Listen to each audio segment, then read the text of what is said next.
Welcome to a brand new stream. Jesus Christ. Welcome to a brand new stream, ladies and gentlemen. Natalie, what's up? First things first, I give a welcome to the people in the chat. Natalie, myself, Lisa, Jermaine, Bless, Leon, bang, what's up, bro? Forever Red, and everyone else watching after the fact, rewatch, or currently and not commenting. Welcome to a brand new stream. Not going to waste any time. We're going to get straight into it. Give a shout out to MMA Mace Windu Jr. Get the saber, sir. Get the saber. Oh, Come on. There you go. We've got Samuel Jackson. Yay! And still to this day, screw the Chiefs. 110%. Screw the Chiefs. Screw the Chiefs. And look at that. He's got control with the remotes. Twice the control. Double the cable. And we have Kanan Nightwolf. It's a sexy name. That's a great name. Look at that. And you'll all notice a particular theme. We're all rocking the bandanas. We've got purple. We've got white. We've got pink, and we've got black. So those are the 4 Power Rangers available today. You can buy them on Amazon as well for a hefty price of about $1 million each at starting bid, and then on the way up. I'm priceless. Anyway, Excuse me. Last time I checked, I didn't need to be yelled at by a budget shaggy from Scooby-Doo. Now piss off, dickhead. Danny, read out the list that you have constructed. I need a plan. I need a schedule, Jacob. Read out the... Go ahead, Danny. Read out the list. All right. So, guys, due to last week, this list is a little lengthy. We're going to probably be here for a while, so let's get into it. So, get ready. Oh, he got his beverages and everything. So the first subject that we're going to be talking about is we got to make our little homage to Akira Toriyama, aka the creator of Dragon Ball. We're gonna talk about him for a little bit. And then second segment, Oscar results. That was the Oscars, and who really cares? But let's just have fun. DC segment. So this is going to be pretty lengthy. So we're going to be talking about Batman Brave and the Bold. We're also going to be talking about Zack Snyder's horrible take on Batman. And then we're going to talk about the Batman 2 being on hold until 2026. Not 16, 26. And as far as like Marvel segments, Toby Spider-Man 4 in talks. Also Venom 3, The Last Dance. Am I right, Noah? Unearned. Unfortunately, you're right. Unearned, not earned at all. Cody! Scream. Then we're going to talk about Scream 7, and then end it off with a little bit of a Q&A for a little bit, and then, hey, let's get this thing started, man. Well, I with this, before we dive into this topic, I think, it's important to always remember from this that, life is never promised and you never know what can happen. Like, we've lost another great person like that. It can happen in the blink of an eye. And before I pass it along to Danny to rightfully carry this segment, because I think out of all of us, it's probably more resonant with you the most. I want to read something that Stuart sent for me to read last week. So if he's still watching, shout out to him.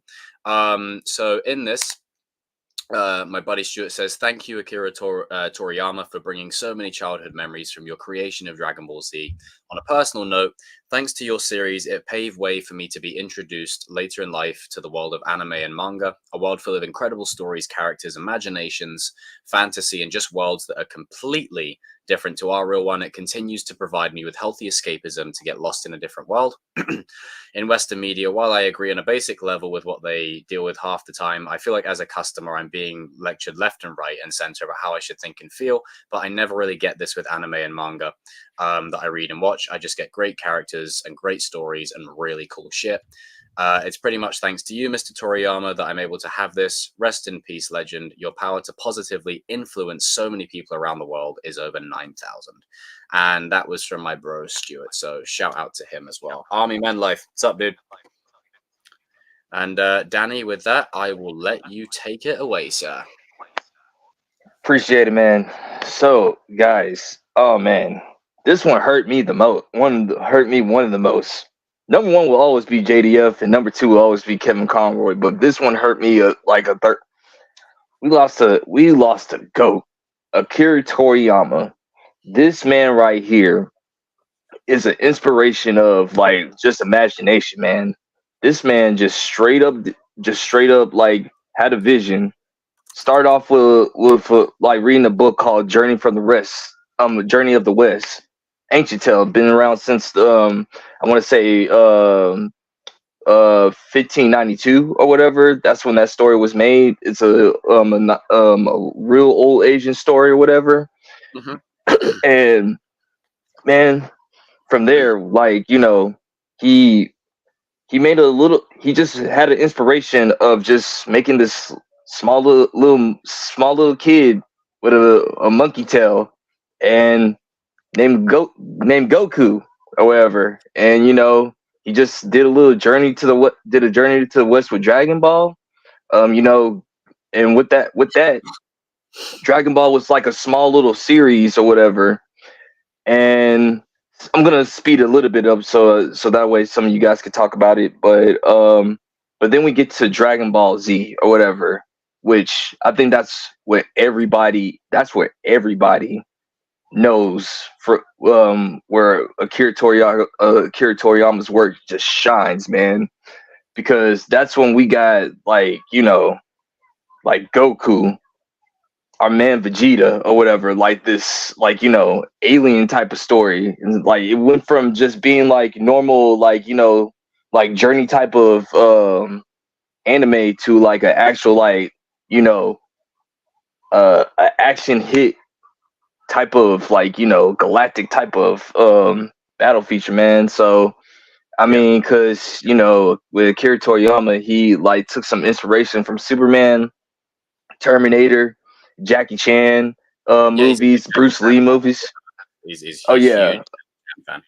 yeah. He was really huge in martial arts movies, and it just amazed me that he was so humble. Like he like even tell will question his fans why you guys like my work so much or whatever. I don't think I didn't make a big deal about it or whatever, Right. dude. Because of you, Akira Toriyama, RP to you, man. You taught us He how to was initially in it be. for the money, wasn't he? Mhm. No, not really. It was just like it was just a passion project or whatever. Like I mean, he was just trying to take care of his family like anybody else or whatever. And then Because I've got here, it's like he only um, decided to give it a try because he needed the money after quitting his job. But yeah, he had that's what I'm saying. to sort of pull it off, and then it evolved into a really Yeah, to a passion yeah, for sure. And man, because of Akira Toriyama, you got guys like getting into the gym and training like Goku or training like Vegeta or Piccolo or whatever. Because of him, like we no wanted to comment. study martial arts or whatever. Um, because of him, like it didn't matter what you looked like or where you came from. Like Akira Toriyama brought everybody together, bro. It like Dragon Ball Z is a phenomenon, dude. Now you can argue about GT and like Super or whatever, but we're gonna focus on Dragon Ball Z and Just uh, OG it- Dragon.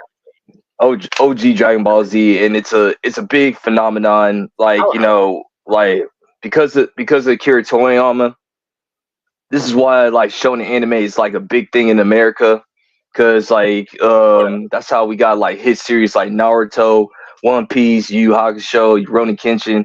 I can name you all down the line of what like they all said. The creators from each one of those shows, they got their inspiration because of this show right here, Dragon Ball. So you know I can like keep on rumbling on, but R&P to the sensei Akira Toriyama. You a goat, bro, and hopefully I get to see you in heaven, and we run that snake way together, bro. So Beautiful, man. It's crazy because it's like I just read up here that his favorite character is actually Piccolo. yep, he's my favorite character. I'm so glad that Piccolo gets that kind of love because it's always like Goku and Vegeta, but Piccolo never gets that appreciation. It says here in an interview on the official Dragon Ball Z site promoting DB Superhero. Akira stated that his favorite character was Piccolo. This may come as a surprise to some fans, considering that Goku is the main character. And Toriyama has said that Gohan has the most potential of any character in the series, hence why we were fanboying that time. Nevertheless, as it currently stands, Piccolo remains at the top of Akira's list of favorite DBZ characters. Considering the central role Piccolo took in Superhero, Toriyama seems to be finally giving his favorite character the love he deserves. And about time, like rightly so. You know, it's time for Piccolo to get some shine. What happened? What happened there? I don't know. But, you know, because of that, I think that's why I kind of like Dragon Ball Superhero a lot more. Because this was if you were okay.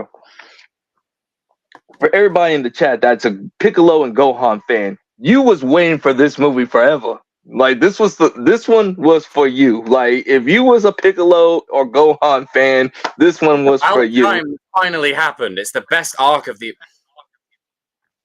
And I'm not gonna lie, I'm a Gohan fan, and I've not watched that movie yet. Bruh, I highly recommend. I told Jacob when I got out of the movie theater, this movie made me tear up a little bit, bruh. It made me tear. Like I was like, oh, it finally happened, or whatever. It finally happened with Piccolo and Gohan. It finally did. They did it correctly. Now a lot of people are saying like, oh man, Goku and Vegeta. Okay, I get it. Goku and Vegeta ain't in this mug. Okay, I got it. But like, if you are a Piccolo or Gohan fan, Dragon Ball Superhero, bro, I highly recommend you go check it out. It's worth the watch, or whatever.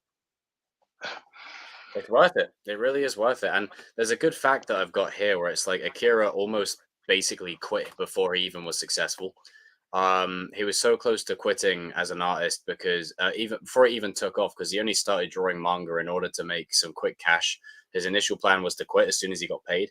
The only reason he kept drawing was because he was stubborn after his first attempts were considered flops. His pride wouldn't let him quit after that initial failure, but that stubbornness managed to pay off in a big way in the long run. You know, it's the power of belief to keep pushing forward, kind of thing. And I think that's a very strong motivator that any person, just, you don't have to be a creative, whatever field of life you're in, it's a very strong motivator to keep pushing on and to not give up. And that's very important in the world of what we're in right now. And I think, another reason that's a shame that he's gone is it's another person that provided that, but his work will carry that on for generations. For sure, Adam, man. or DK, would you guys have anything you want to add with there as well, or? Sure. See, that's the thing. Like, I'm not gonna lie. Like, yeah, was I a Dragon Ball fan at one point in time? Yes, I was. Am I so much now? Not so much. Not because I don't dislike it anymore. It's not that I dislike it anymore or anything. It's just that people in the fans, and also not gonna lie, kind of got sick and tired of watching Gohan get like buffed, debuffed, then debuffed. I was getting sick and tired of the shit.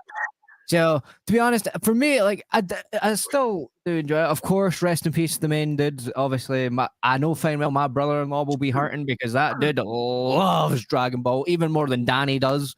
And I mean, like, he major fanboy onto a whole other level where he knows exact episode titles and names and the crap. Like, it's ridiculous. And I hate GT, so I think that's a universal thing where everybody hates GT. So, but one of the things I will GT and Evolution. Yeah, Go ahead. I thought this man was pointing at me then. Jeez. I know, right? God damn. But anyway. So, yeah, no, for me, like obviously, it does. One of the things I've always said to people is like, stop being so grouchy, stop going around the world being so aggressive with everybody, because one day you never know, they could end up gone, and then all of a sudden, all the good memories you had, that's all you'll have. So you need to actually learn that. Enjoy yourself, have fun, like how this guy did. He legitimately was like, you know what? I lost my job. I have nothing. Let's try it. And look, it worked successfully. It just goes to show you that one failure could be your next success. Facts. Extreme facts. Powerful. On that note, I'm glad that you said that, Adam. Screw all those people that were calling Toriyama a racist when he literally passed after 24 hours, bro. Like, seriously. Screw you, Sweet Baby Ink. Screw you. People You like that. you took you. I'm just gonna chime in here. People like that lack emotional intelligence or just intelligence in general, period. Because someone has just passed away. There's a time and a place for conversation. You know what I'm saying? Yeah, Like, regardless of what the yeah, subject matter is, like the guy's just passed away. Like, yeah. we can have conversations and dialogue about things in a respectful manner when it's Not not even 24 hours, bro. like, Like they said, like, oh, Mister Popo, how can you guys support this? I'm like, dude. First of all, Mister Popo ain't even black. That's a genie. Second of all, you can have black genies and everything. Just saying, like, but yeah, screw Sweet Baby Inc. because you know what? They're the reason why Justice League and Suicide Squad killed Batman. So yeah, that's the same company, same company. So Are you talking about those knob jockeys that made that weird kill that's just Justice League game? yeah, Ah, yeah, those they are the can go screw people. themselves. I don't give a crap. You see, if they think anybody's racist, that's funny considering how badly they butchered every other fucking DC character. people don't like fun. People don't like fun, but yeah, I have to get that one. Like, screw you guys. Anyway, we're gonna move on. RP to the GOAT, Akira Toriyama. You will always be remembered. Your work will always be passed on to the next generation, to the next generation, to the next generation. So, you know, it's going to be over 9,000. We're going to keep on rolling. We're going to keep on training. And let's go on to these Oscars. Yeah, That's the next. May you rest in peace. So, with the Oscars, right, let's dive straight into it. Cillian Murphy finally gets the accolade that he has been deserving of for so long. And I've always been of the notion that, hey, there's talented people who don't get Oscars. And is an Oscar an indication of their talent or skill? No. But it's just nice to see them get recognized by the Hollywood footprint, if you will, for their work and their craft. And Cillian Murphy has been such a powerhouse in just every movie he's in. He's that one guy that you see in every movie. You can't quite isolate, you know, who he is or whatever else, but he's in like every movie. Like you see him in the background here or there. He's in Nolan's Elite. He's pedigree. He's great. And I'm so chuffed for the geezer. I'm absolutely elated with the fact that he got Best Actor. Like it's so nice to see. And you know, even then, Chris Nolan got Best Picture for Oppenheimer, which he should. You know, I saw some people get their And director, you know, and say, "Oh, well, why didn't this film get it?" Blah blah blah blah blah. It's like again, you know, it's just the Oscars. There are many movies that miss out every year because of it. But the movie that people were trying to compare it to, yes, it had a footprint, but this is one of those movies that is an actual landmark of cinema. Like it's an actual landmark, not a footprint, a landmark of cinema. And I'm grateful that for once it went to the movie that really deserved the accolades, which is Oppenheimer. It's a freaking amazing movie. I never got the chance to see it in theaters, but sorry. That's how you know I've been hanging around with Americans. I'm saying theaters instead of cinema. You know, I never got the chance to see it in the cinema, but when I watched it, I was like, "This is incredible. This is insane." It's not a movie I could rewatch a lot because it's one of the movies you have to kind of be in a specific zone to watch. But very solid movie. Really enjoyed it. And shout out to Chris Nolan and Cillian for getting it. And as you said, Noah, he got Best Director as well, so that's even more amazing. Emma Stone got Best Actress for Poor Things. And then there was a few more in there. Robert Downey Jr. got one for Best Supporting Actor. I know people have always said that he killed it as Iron Man. Why didn't he get one for that? And I get it, but it's not one of them. Like his work as Iron Man is great. Give up on trying to get superhero roles, man. Just give up on that. Two ways I'm going to play this. The first way is yes, he did great as Iron Man, but not Oscar level. If you know what I mean, like in that degree, like he did amazing, but just they're not going to give it to a superhero. Oscar roles. And secondly, Oscars are not, they don't think twice about superhero films. As I've said, if you can have the Dark Knight, Logan, the Batman, if you can have these kinds of movies be at these kind of shows and win jack shit, then you've got no hope. Like this is like cream of the superhero genre. Like you just no. But what did you guys like think about it? What did you think about the results? What did you think about who got the awards? Any I undeserving only people? liked it. I only like two things from that thing because I didn't watch it at all, but I just saw the clips. Oh, Well, no, actually, three. I just get the updates afterwards. I have a life. I'm not sitting there for 3 hours. No. Godzilla -1 won Best VFX with under a $15 million budget. So shout out to that. Congratulations, Japan, or whatever. Second of all, Arnold Schwarzenegger and Danny DeVito versus Tim Michael Keaton, versus yeah. Batman. That was hilarious. That was really good. With Michael Keaton's Batman, that was freaking hilarious. However, He was more, and he was then more Batman in that moment than in the Flash movie. he's like,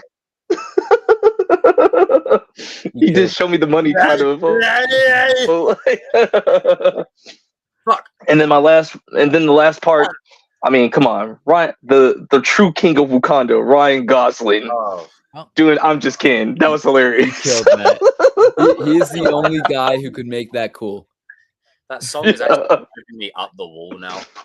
Like I may be I'm just I may kidding. be only a can of worms, and I'm probably doing it to myself and it's self-inflicted, but that song is actually starting to wind me up.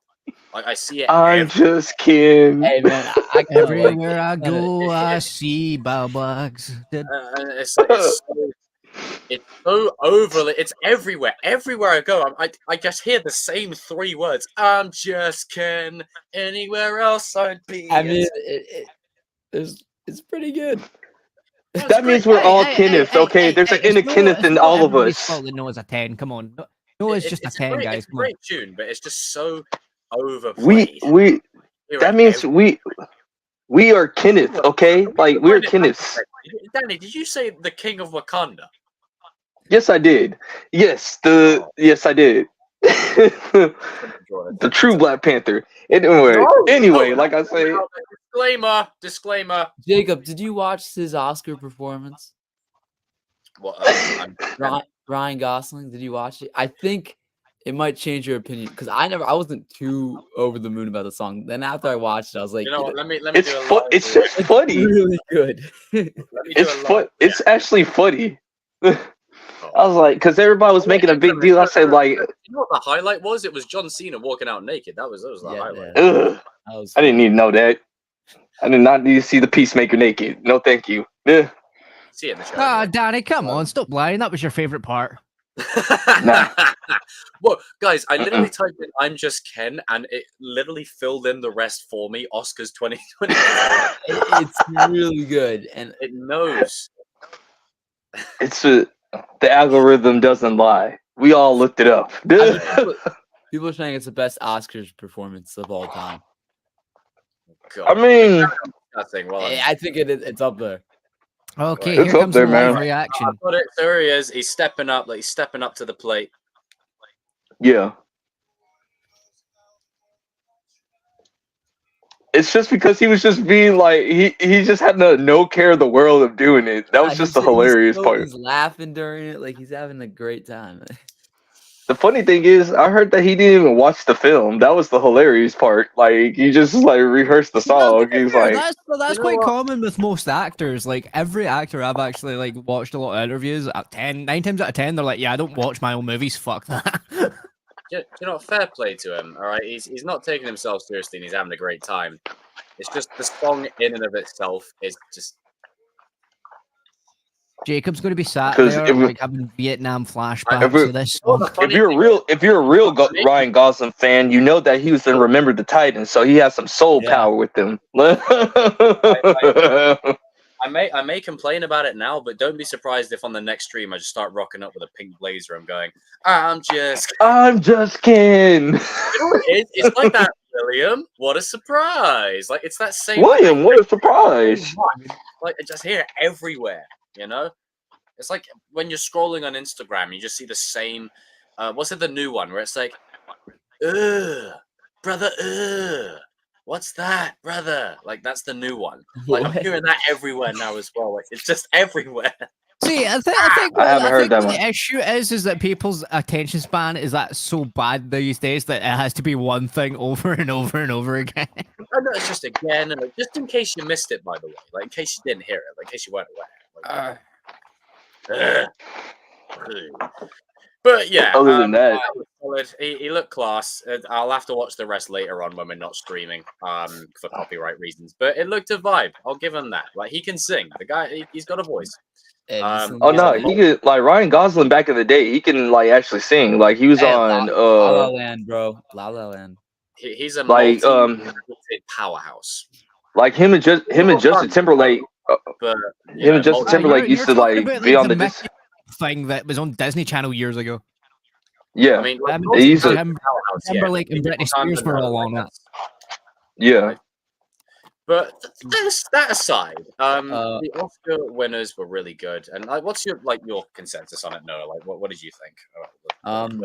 Well, I actually did watch the whole thing because I'm just a big movie buff. Spat on my water everywhere. It's just I actually did.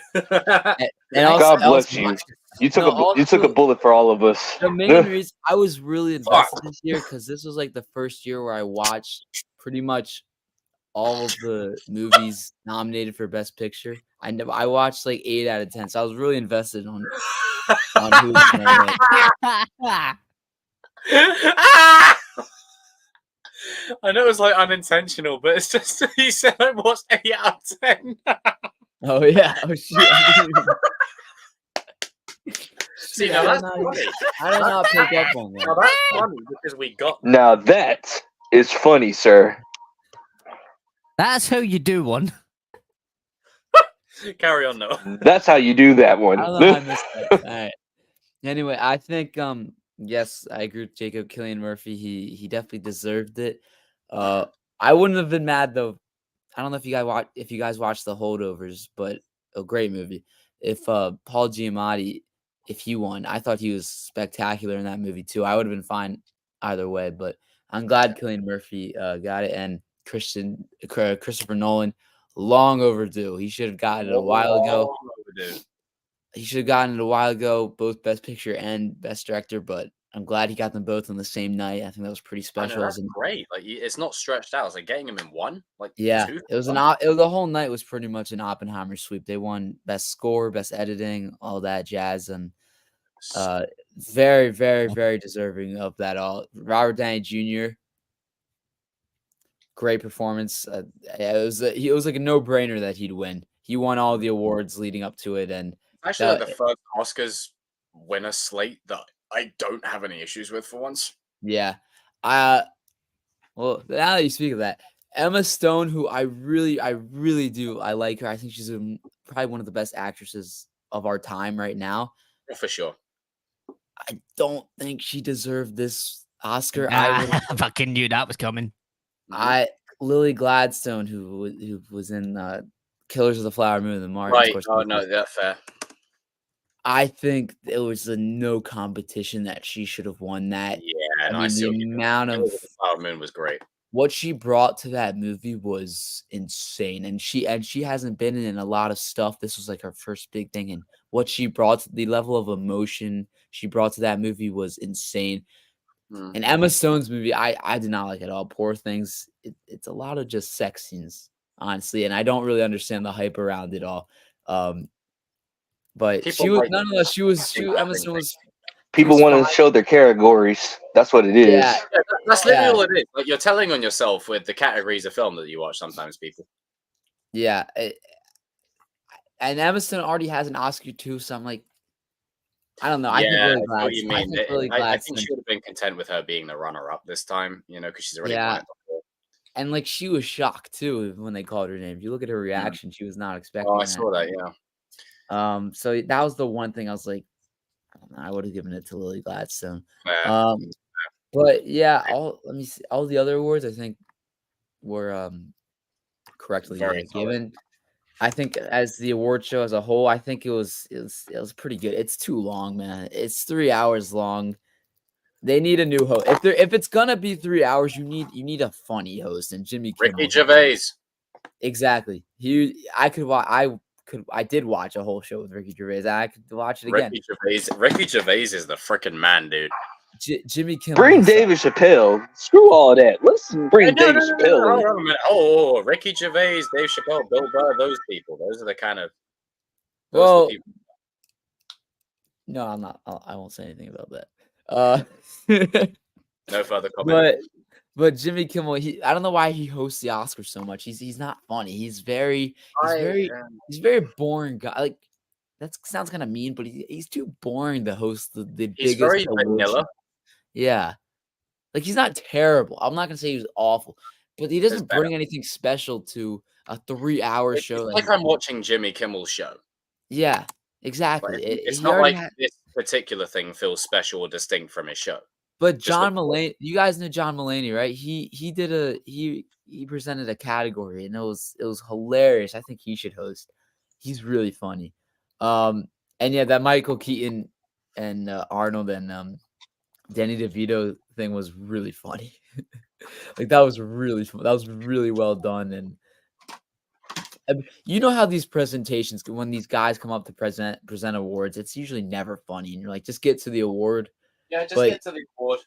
But this one was actually really funny. Get to the damn award. And the John Cena thing, that was actually really funny too. But I think it was a solid Oscars. It wasn't anything special. It wasn't anything awful. But the only thing that matters is that most of the people who should have gotten awards got awards. So that's all that matters. Yeah, absolutely, 100%. And I think it's one of those rare. Oh, I'm just kidding. It's one of those rare instances where I think for once I've walked away like feeling quite satisfied with the winners that we do have. And I don't really have any issues because I know last time we know of certain people who were robbed. Robbed. Oh yeah. We know. We all know. Yeah. Oh yeah. I forgot about Miyazaki won Best Animation or whatever. Yeah. It's by a bunch of people that don't what, Danny? Season their food. But last very year's Oscars, don't get me started. Very, very solid lineup, you know. And I'm really kind of chuffed that Robert Downey, Chris Nolan, and Killian got their due. It would have been nice. Now that you mentioned, it would have been nice that Lily Gladstone got it. Killers of the Flower Moon was great. I watched it the other day. And I think, yeah, she definitely deserved that. That didn't win any awards. Still haven't watched that one. I want to get to watch it, but yeah, it didn't win anything. Wow, it didn't win nothing.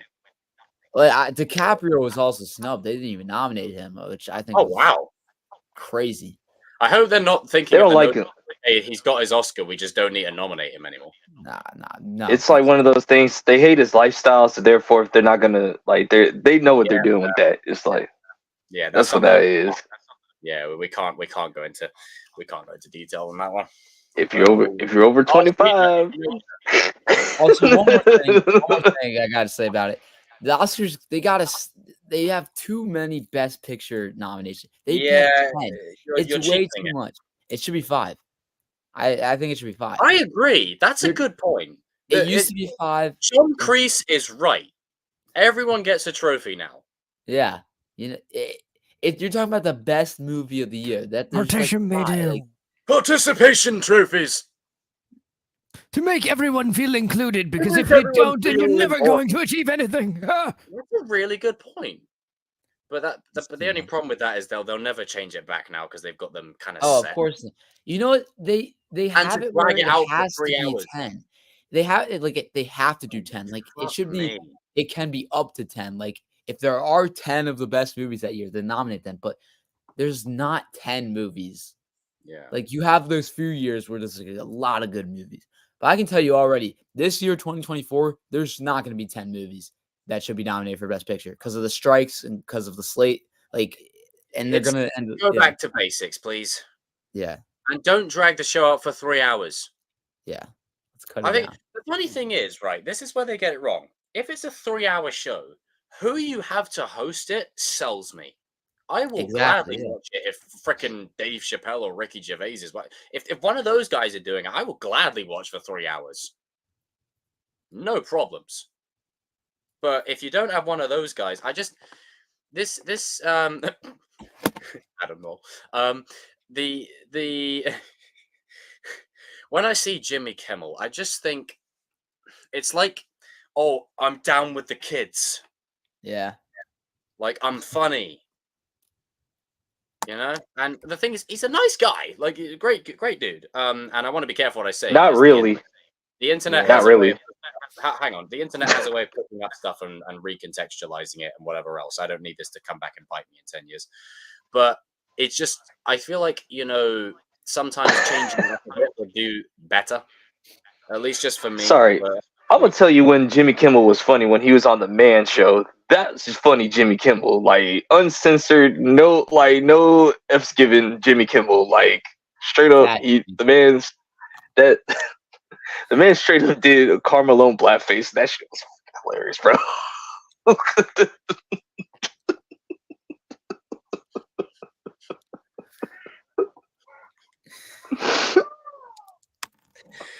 oh, Danny.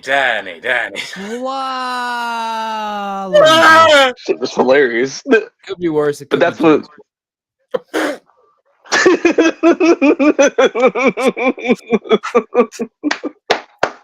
Dude, we got to get a sound bar. We got to get a soundboard for the show sooner or later, bro. Like That's not the real cut. that's not the real cut. Yeah, we're gonna get that one 8 out of 10. RJ going, and just random different expressions. I might look into that actually. That sounds pretty cool. Yeah, we got to get a sound. You got to get a king soundboard, man. This is cool, but this doesn't quite hit the spot as well as you wish. You know What the hell? What in the rickety jibbity? I Right. take credit for that one. There's RJ's secret love. Just to let Secret you know, lovers. I shall see you in 5 seconds. See you in 5 seconds. That's a classic. That's not like. Come on. He's frozen. He's frozen. Opportunity. Oh dang, he has his arm like raised up in a weird position. I'm not gonna say anything. And the next topic, Danny. Don't even go there. And the next topic, Oh my! Oh, I thought we next moved on. topic, please. Adam. What the hell is he doing? Next item, please. I thought that was a different time, man.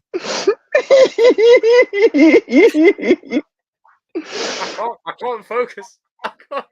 Wait, Danny. are you saying that you want your Nickelodeon pass, sir? No, Danny. Shut up.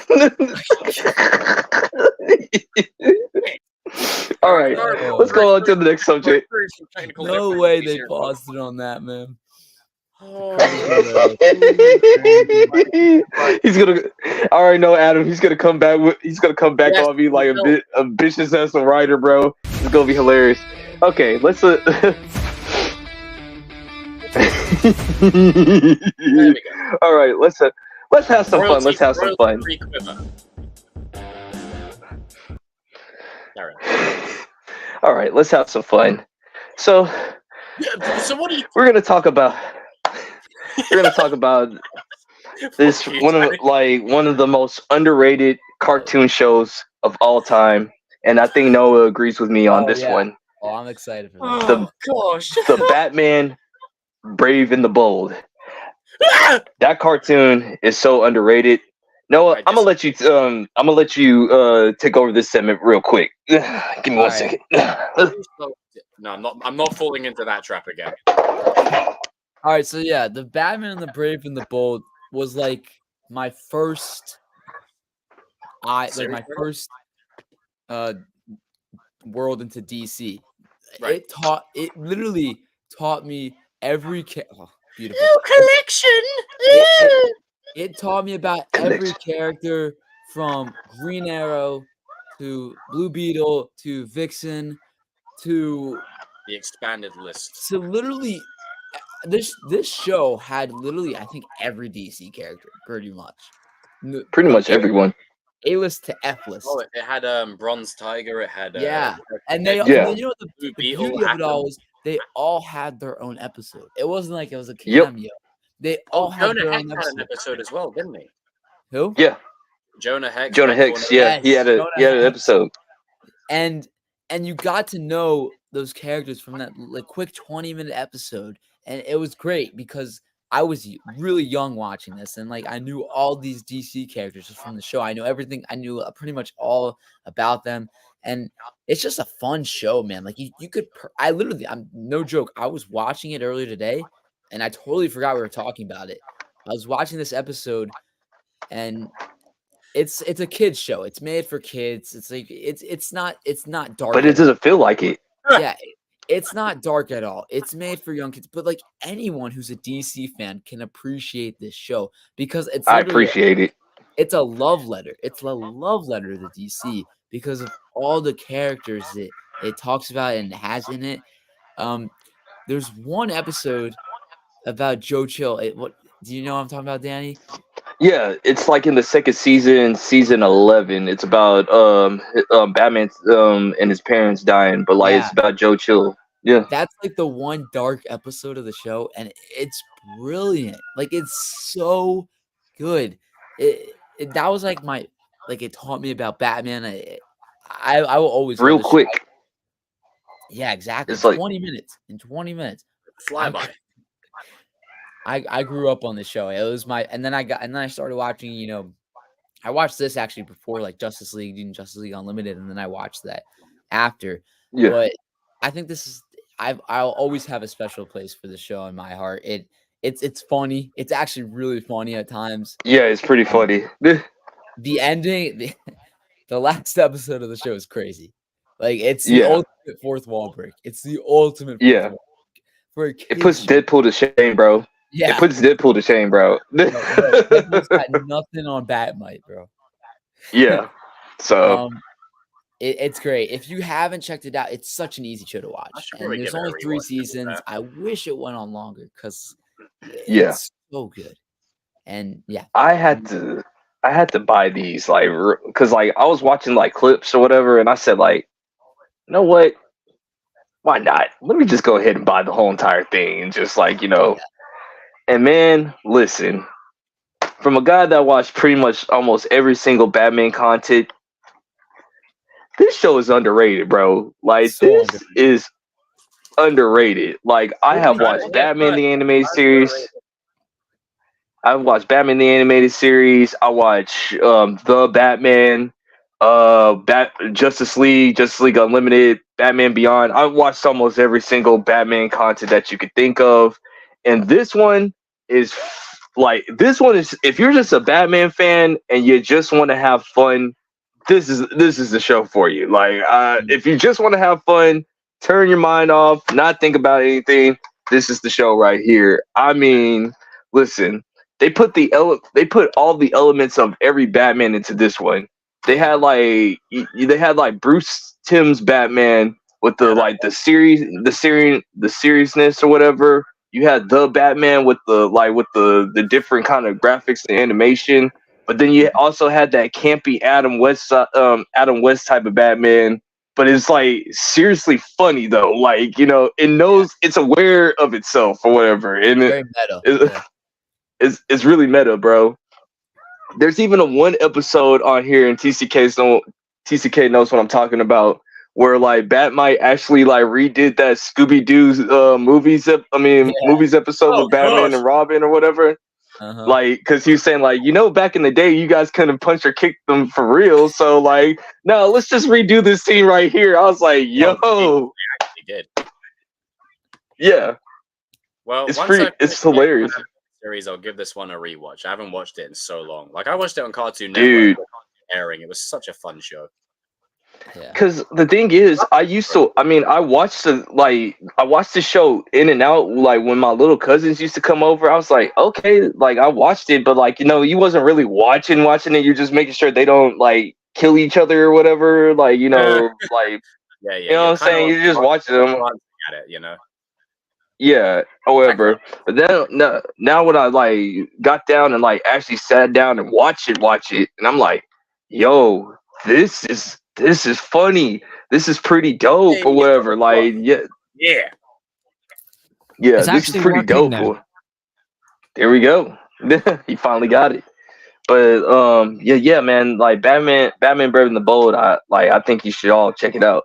Adam, have you seen this show yet? Of course, I've seen Batman Brave and the Bold. What'd you take me for? I'm a Batman fan, man. Come on. Hey, I'm just wondering. Sir. That's like asking like an Iron Man fan. Oh, do you know who Robert Downey Jr. is? Of course, like something ridiculous. Come on. Anyway, like I was saying, it's your turn anyway to go. Like, okay. Yeah, so we don't then, need to we don't need to address it, but I just thought I would raise it with you because it To was be a fair, moment. in my defense, my camera glitched, so that's not my fault. Anyway, moving on.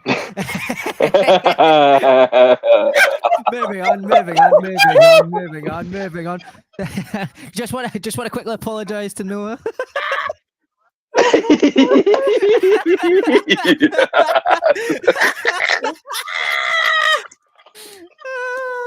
Shit. So why Batman Brave and the Bold is one of the goated animations of all time, and why and why people should never sleep on it. It's because one, the guy that voices Batman in this will always be funny to me because it's the exact same guy that voiced Tank from Surf's Up, and there's legitimately a voice bite of him saying, "This is my lover," like Patricia to Trophies, and it gets me every time. So the fact that it's the same guy just makes me laugh. Oh, also like that the actor that voices Batman Brave and the Bold, he also, if you guys watch Napoleon Dynamite, he's also my name is Rex Kwando. Like, here in this dojo, we will not be stopped. I will teach you everything of the martial arts.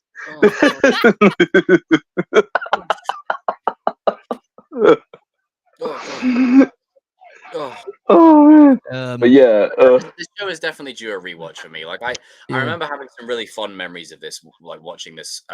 And contrary to sometimes my take on edgy characters and whatever else, I really enjoyed this series. I thought it was a load of fun, and it was before the time when Batman was just going around killing people.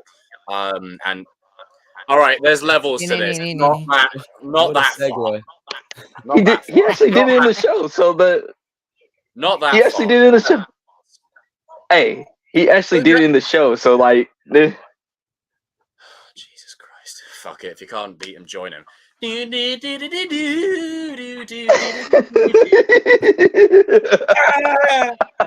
it away, Robin. Literally every episode of the original show was, "Oh my god, gee willikers, we gotta stop them, Batman." Good thinking, Robin. It's like, well, no shit, we gotta stop them. Like, but that's the cheat. It's aware of itself. Back then, that was TV. Hey, man. I complained about the same thing in Lego DC superheroes when Superman's like, was it when Batman's like, we gotta stop them, and Superman's like, you think? Like. To be fair, actually, now that I think about it, even the like new animated of like superheroes or like even like shows or movies, they always do have that one scene where it's like, we need to stop them. I know, right? Like, it's so ridiculous. I'm like, well, no shit, Sherlock. Like, of course we need to stop him. Like, he's the greatest threat to all mankind. You said that 6 big bosses ago. oh my god, we need to stop him. No. Sorry. No. But yeah. I was gonna say. Oh, go ahead, man. Go ahead. No, go ahead. You go.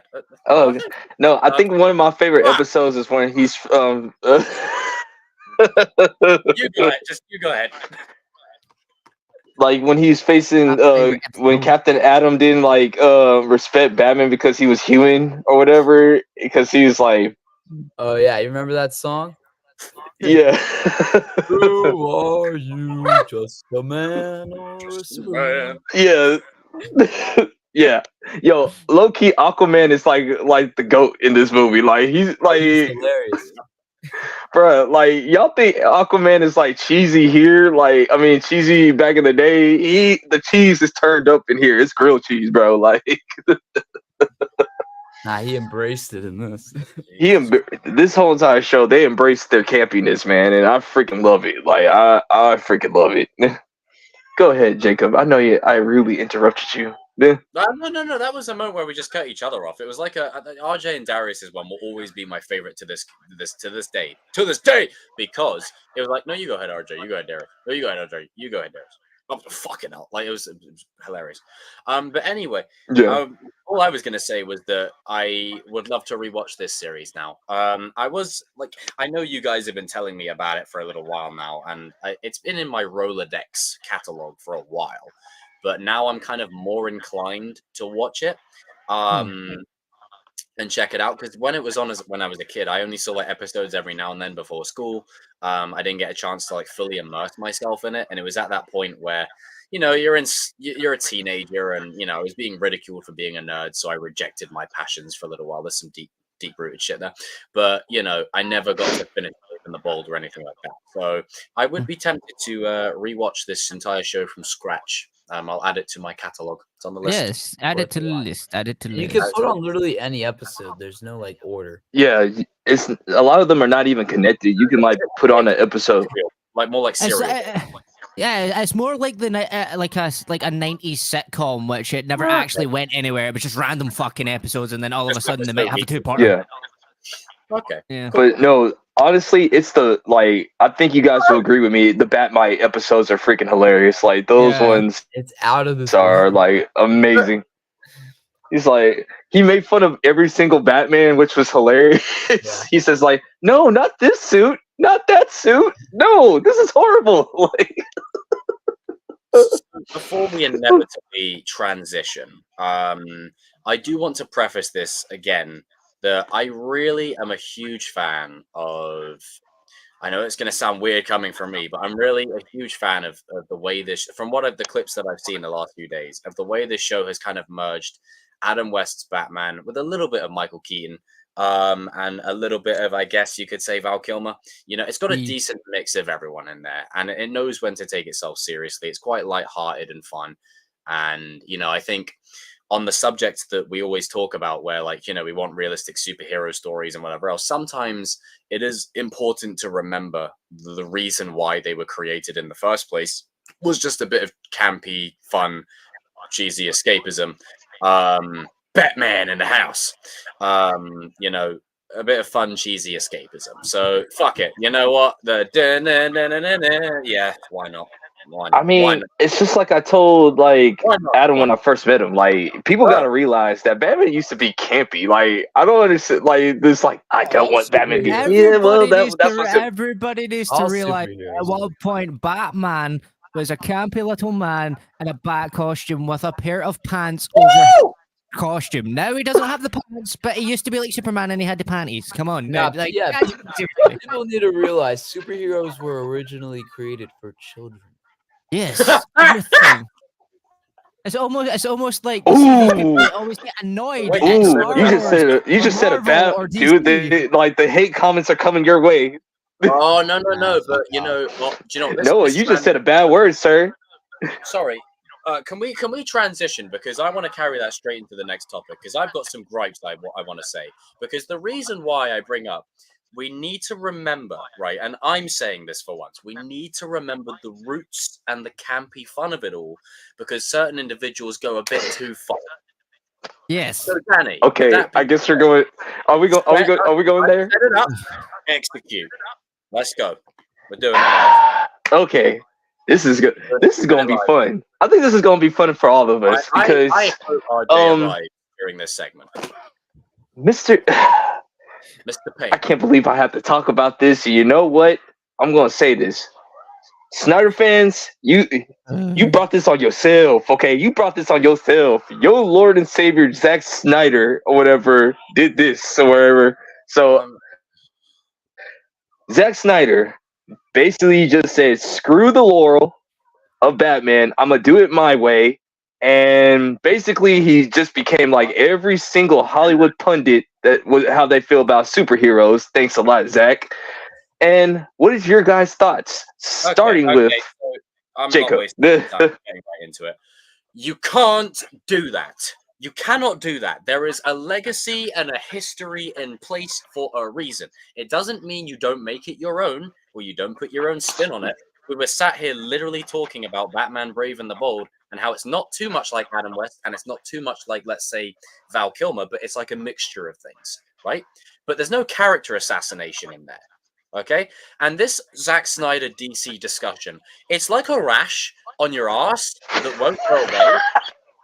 But we're still talking about it years later. It's done. I don't want to hear Zack Snyder in the same sentence as DC. But Jacob, you don't understand Zack Snyder's I don't vision. need to understand anything. I don't need to understand anything anymore. Like, I'm sorry. No, the way I see it, as a man, as a dude, Zack is a cool dude. Cool guy. Nothing wrong with it. His approach and his philosophy around DC characters, I have defended for so long, and even now I'm like, come on, bro. Like that, no, that. The final nail in the coffin for me was when he didn't know which Robin. It's unrelated, but didn't know which Robin. Oh, I'm not even going into. I'll go down that road. I'll go down that road. Stay on top. Stay on topic. But how can you? Quality is timeless. It's forever. Batman not killing people is the reason his character stands up against the rest. That's the point. He doesn't kill people because the minute he does, he crosses a line and becomes like them. That's the point. The Joker. That's the whole point. You can't say that, oh, maturity is him realizing he needs to kill people. No! That's what the Punisher's for in Marvel. In frickin', you could say, well, who's the Punisher in DC? Jason Todd. That's what Jason Todd's for. Have him go around gunning people up. You can't do that with Batman. You can't. And it's getting to a point where it's actually frustrating. Like, again, the rash on the arse that just won't go away. Yeah, every month I hear the same formula. I'm done with DC. I had my time. Over. Month later, oh, Batman is this, that, whatever. Like, there's just new information that just keeps dropping. I'm like, this is just, this whole thing is just full of chestnuts. It's like an Easter egg hunt. Like, it's like you get to the end of the rainbow and the little leprechaun's going, oh, top of the morning to you. I got a little surprise for you, you know, and then giving you more pots of gold filled with more stories. And it's just, for me, Batman not killing people we shouldn't even be talking about that. That should be non-negotiable. That should be default. That's what makes him and Spider-Man. Jacob, but you forget his first comic run in the Golden Age, he did use guns. I'm sorry. You're giving them weight and leverage, sir. Anyhow, on that point, right? Yes, he did use guns in his first comic runs, this, that, whatever. But I think we can all unanimously agree the versions of Batman that we like the most, while it's fun to see Punisher Batman in an Elseworlds take, it's fun to see. Yeah, I kind of like it. It's fun. It's hey, I'm not going to sit here and say that I did not like it. To a point where he says "fuck it" and just goes, you know what? Fair enough. But as the mainline Batman, it's too depressing. You can't do that. Like, it's too much. Like, already the Batman character and Bruce Wayne is depressing enough. Like, can we have some light in there, please? Bruce doesn't just sit in his cave like brooding all the time. Like, for a good 70% of it, yeah, that's the character. But there are positives to his story as well. Like, and I always go back to that one scene from Justice League, the animated series, where he's sitting there with the girl on the swing and holds her hand. Stuff like that. But his version of Batman, like with bang, elbow, I'll talk to you later. He brands people. Like, it's not even so much about the character, it's just more so the fact that there's just more unraveling of information every week. Mm-hmm. And I just feel like we're trying to move on with the DCU. I don't like everything about it. I don't agree with everything about it, but it's a new direction. Let's go all in. We're still clinging to the past, right? And that's a problem. That's an issue. It's like the OT fanboys that can't let it go because it doesn't have an X-Wing in it. Oh, it doesn't have an X-Wing in it, so it doesn't mean it's good. Like, it's the same energy. Like, I really do feel like I'm at a point where I'm just sick of hearing about just this new stuff that keeps unraveling weekly. And we're just like, I thought we dealt with this. You know? It's just stuff that keeps resurfacing, you know? It's getting a bit boring. Yeah. Like, how many times can a week or month go by and we hear the same spiel? Now, feel free to jump in now, people. Like, jump in. Okay. I'm just for gonna me, say there's- that. I'm just gonna. Oh, go there's- ahead. Go know, ahead. fair, Aldo, You, so go Just ahead. go ahead, Danny. Go ahead. Danny. Just go. Go ahead, Adam. You know, I'm just at the point where I'm fucking sick of Zack. Like, Zack, I'm sorry, dude. Legitimately, even if you were Bang on meant to the be a hour mark great, as well. yeah, you see, if you are actually meant to be this great director, my guy, you've ruined it by being such a dweeb. Like, I swear to fuck, I don't care about your edgy Batman takes. I don't give a fuck that you think your Batman's better than other people's Batman, and that obviously, the fact that you had fucking Jared Leto killing Dick Grayson ain't happening. Sorry, fuck you. You have to tell me that is a reality. Yeah. You have to really sell me You like have he to. like You're accidentally telling me blew this, him up and or I some don't shit. believe you. Yeah, not happening. I'm sorry. And also, the fact that you just writ off canon so nonchalantly, like it was nothing. I hope people do that with your next movie because I'm fucking done. I'm so done with Zack and his fucking bullshit takes and everything.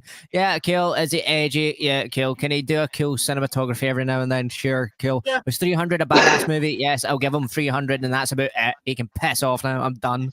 I don't care. Yeah. Heard it all Not so much before. his craft, it's just more so these things. Yeah, I'm just done with shit, man. It's the same crap. It's like, do you know in my DC, this is what was supposed to happen. No one gives a fuck anymore. Your Move DC on. is over.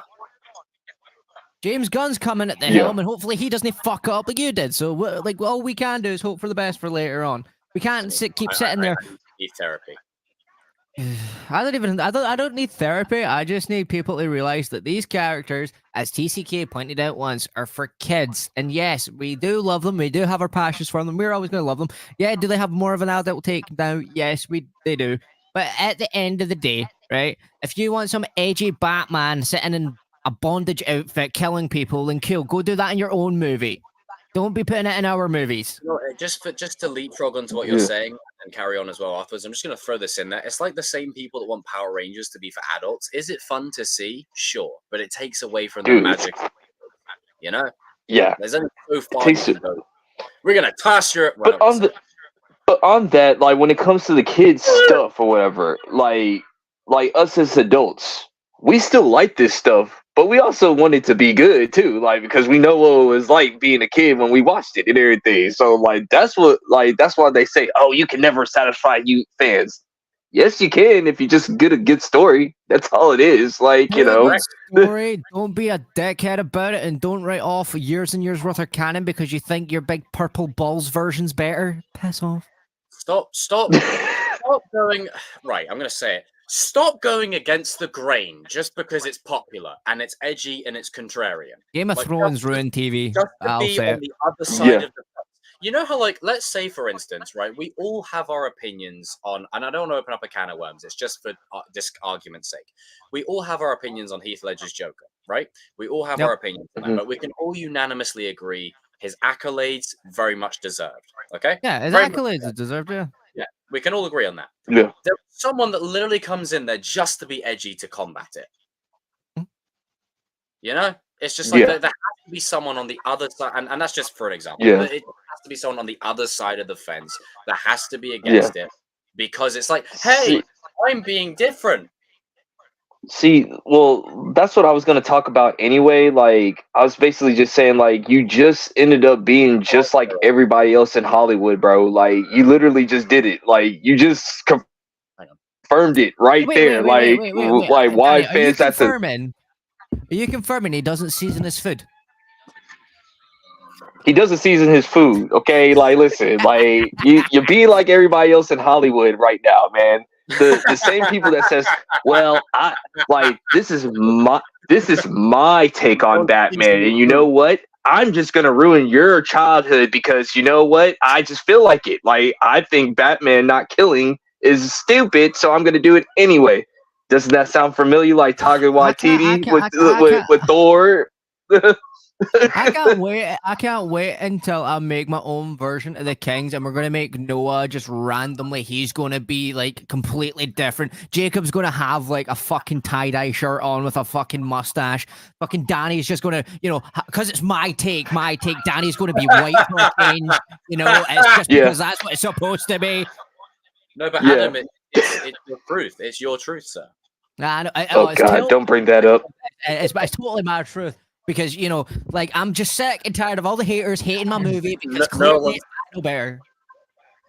It's like, I'm sorry, dude. Like that's what just confirmed it for me. I was like, oh, so you're just like everybody else in Hollywood. Got to do your own take. It has to be about you, not the fans. Like, screw what the fans want and everything. That doesn't make any sense. Like, I don't want you guys to give me your money. I don't want you guys to give me money and everything. I'm gonna do it my way and everything. Like, it doesn't matter or whatever. So so it's to the point of, and I told all you guys this.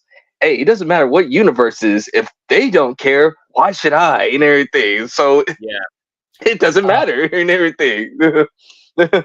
I think when poor no, you've been waiting for like a while to I've get been enjoying it. I think in BVS when they had Batman kill, I think there is an argument like that some characters should change a little bit with the time.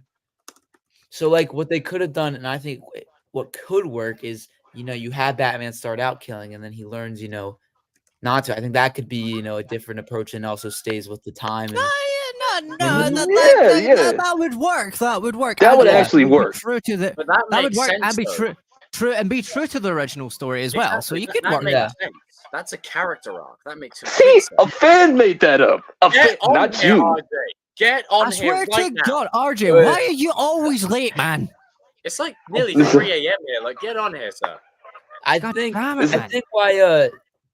maybe Zack Snyder was maybe going with that if his universe continued. I think the reason he keeps bringing it up though is because out of saltiness.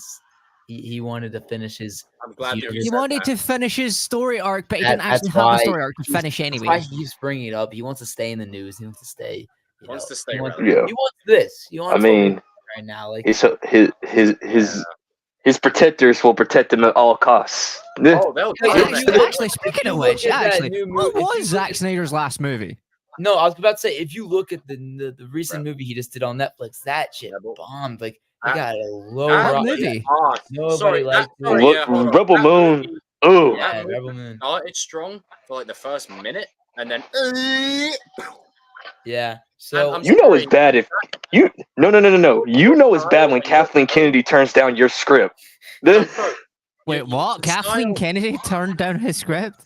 The style and tone of Rebel Moon, for me, it's literally like just turn the brightness down. Turn the brightness down on your screen, and leave it there.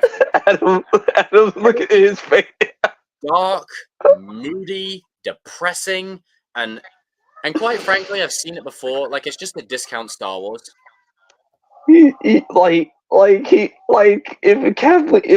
If KK says yo Zach, I don't. Kennedy is saying your movie is shit, then you have a problem. And the thing is, look, like, he's made some great material. Okay, we'll never undersell it, or oversell it even. He's made some great works, but I think this is one of those times, and I could really take a page out of this myself for my own personal life. You gotta let go of the past, because if you keep bringing it up, you're doing no favors to anyone, including yourself. Yeah. Zach, Zach, I know you're on the online space. Okay, we've seen you join streams. You are a talented individual. You really are. Like, extend past these. I know Rebel Moon went to shit, but don't let it discourage you. Keep doing your thing. You have a market out there. You have fans. Like, you are blessed. You got solid fan bases. You got like people like there are some directors. I'll still watch it. Some directors wish that they could have Zack Snyder fans. You've got some directors out there, right? I'll use, let's say, just because it's a crazy example, J.J. Abrams, for instance. People just rag on him for the same things. Michael Bay, same thing. Like, they don't have diehard fans that defend them the way your fans defend you. Like, that's great. You have guaranteed people who will show up for you. That's a blessing. That's incredible. That's great. Dude, like, you could say that Man of Steel is mid, and like you have 6 or 7 Snyder fans just roll up on you, say like, "What do you mean by that?" I disagree with that, but I'll allow it. No. I'm just saying, like, because I like Man of Steel too, or whatever. But I'm just saying, it's like, if you was to say, "Oh, I think Man of Steel is mid," you gonna have like, oh Yeah. really? Like you Like, have we- 4 or 5 we have people like. Man of conversation. Steel's mid.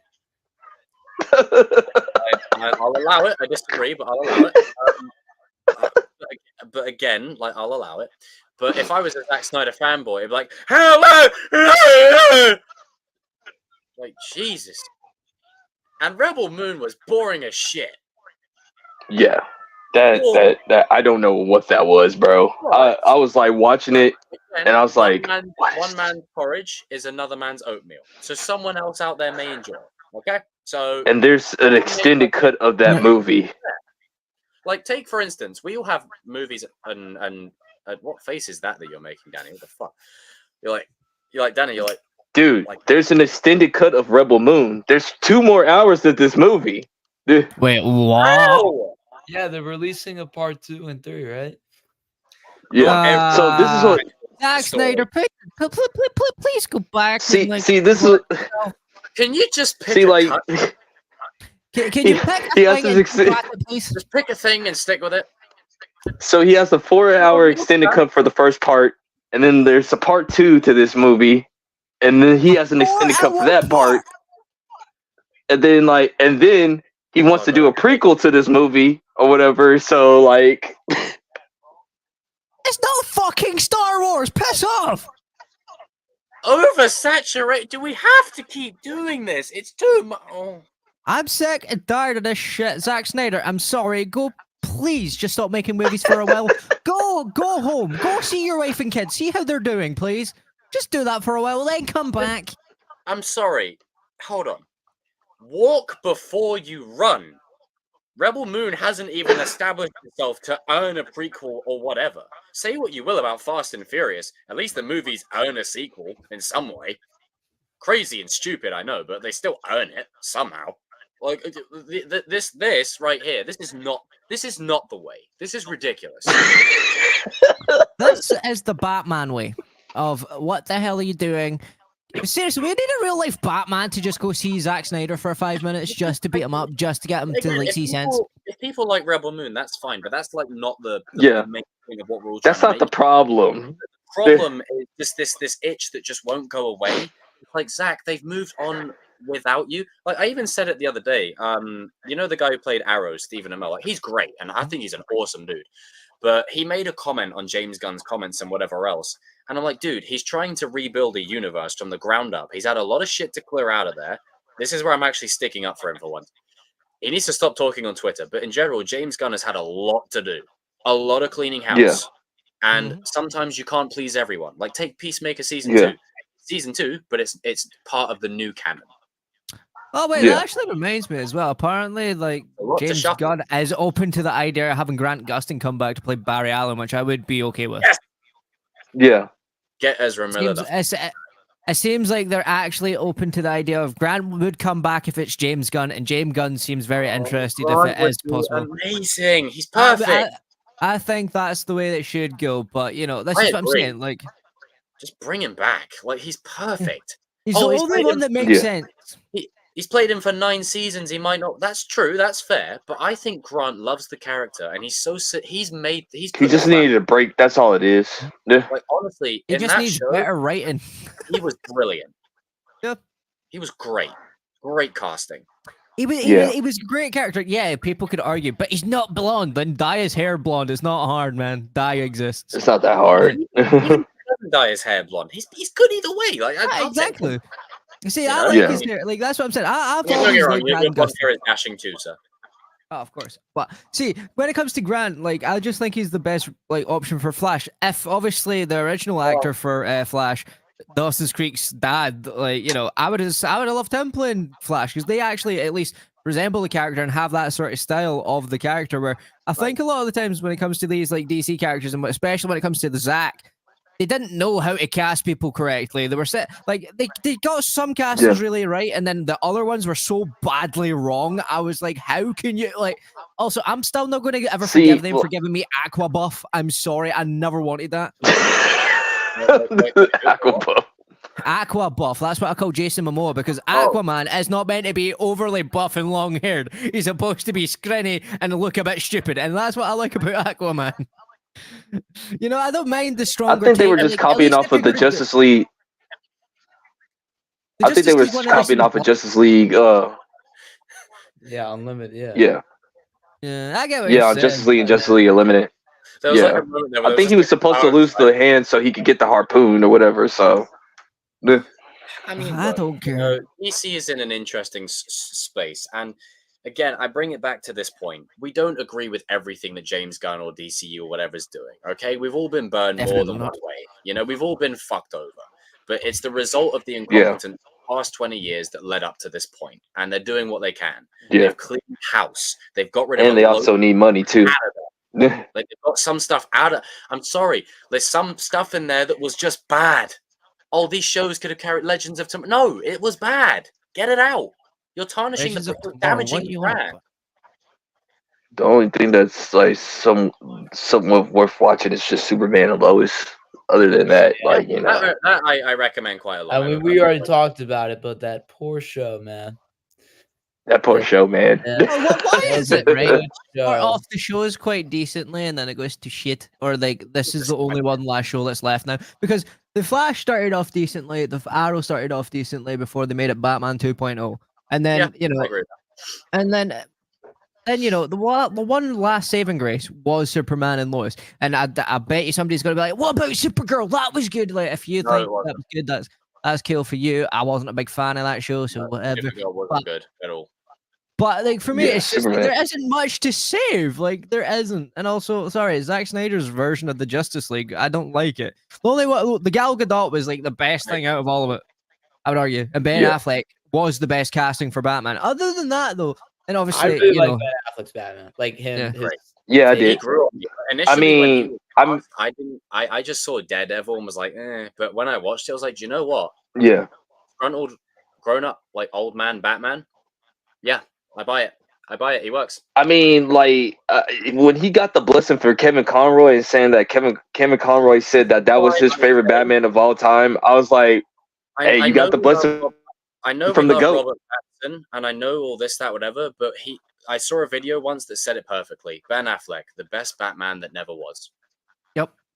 Yeah, We'll never know. We'll never know. Yeah. We'll never know what his potential was. Yeah. Like in that Snyder cut, he was great. I'm like, why didn't we get this more Yeah. often? Come on. yeah.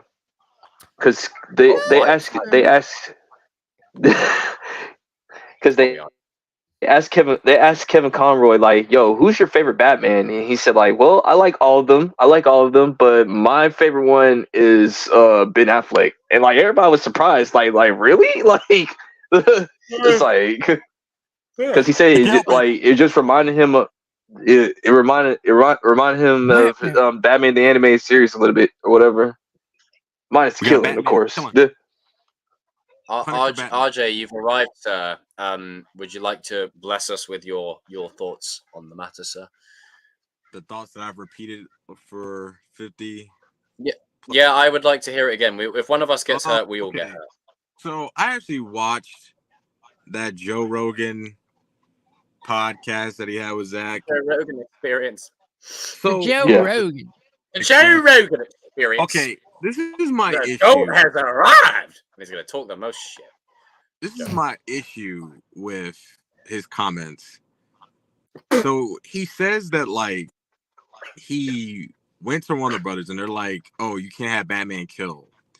And then he says that the first thing he thinks of is doing the direct opposite. So you told on yourself when you said that. That tells me that there wasn't a story reason for you to have Batman kill. It was just you being edgy for the sake of being edgy. And then he goes on to say, like, this is the comments that really I was like, no, There we go. no. That's better. When he said that if you can't have Batman kill, you're protecting him. That's Like his not God. because Batman is one of those characters that where you put him in a situation where he has to save somebody, and the person like he doesn't have to kill to save said person. That's what makes him who he is. Like, Yep. I don't understand why it just seemed like when he said those comments, he's just like, it just further solidified that There was no story reason what we're doing. It's just we're just gonna have It's like, let's Batman. just make this hero and let's just do it because. Yeah, it's just ridiculous.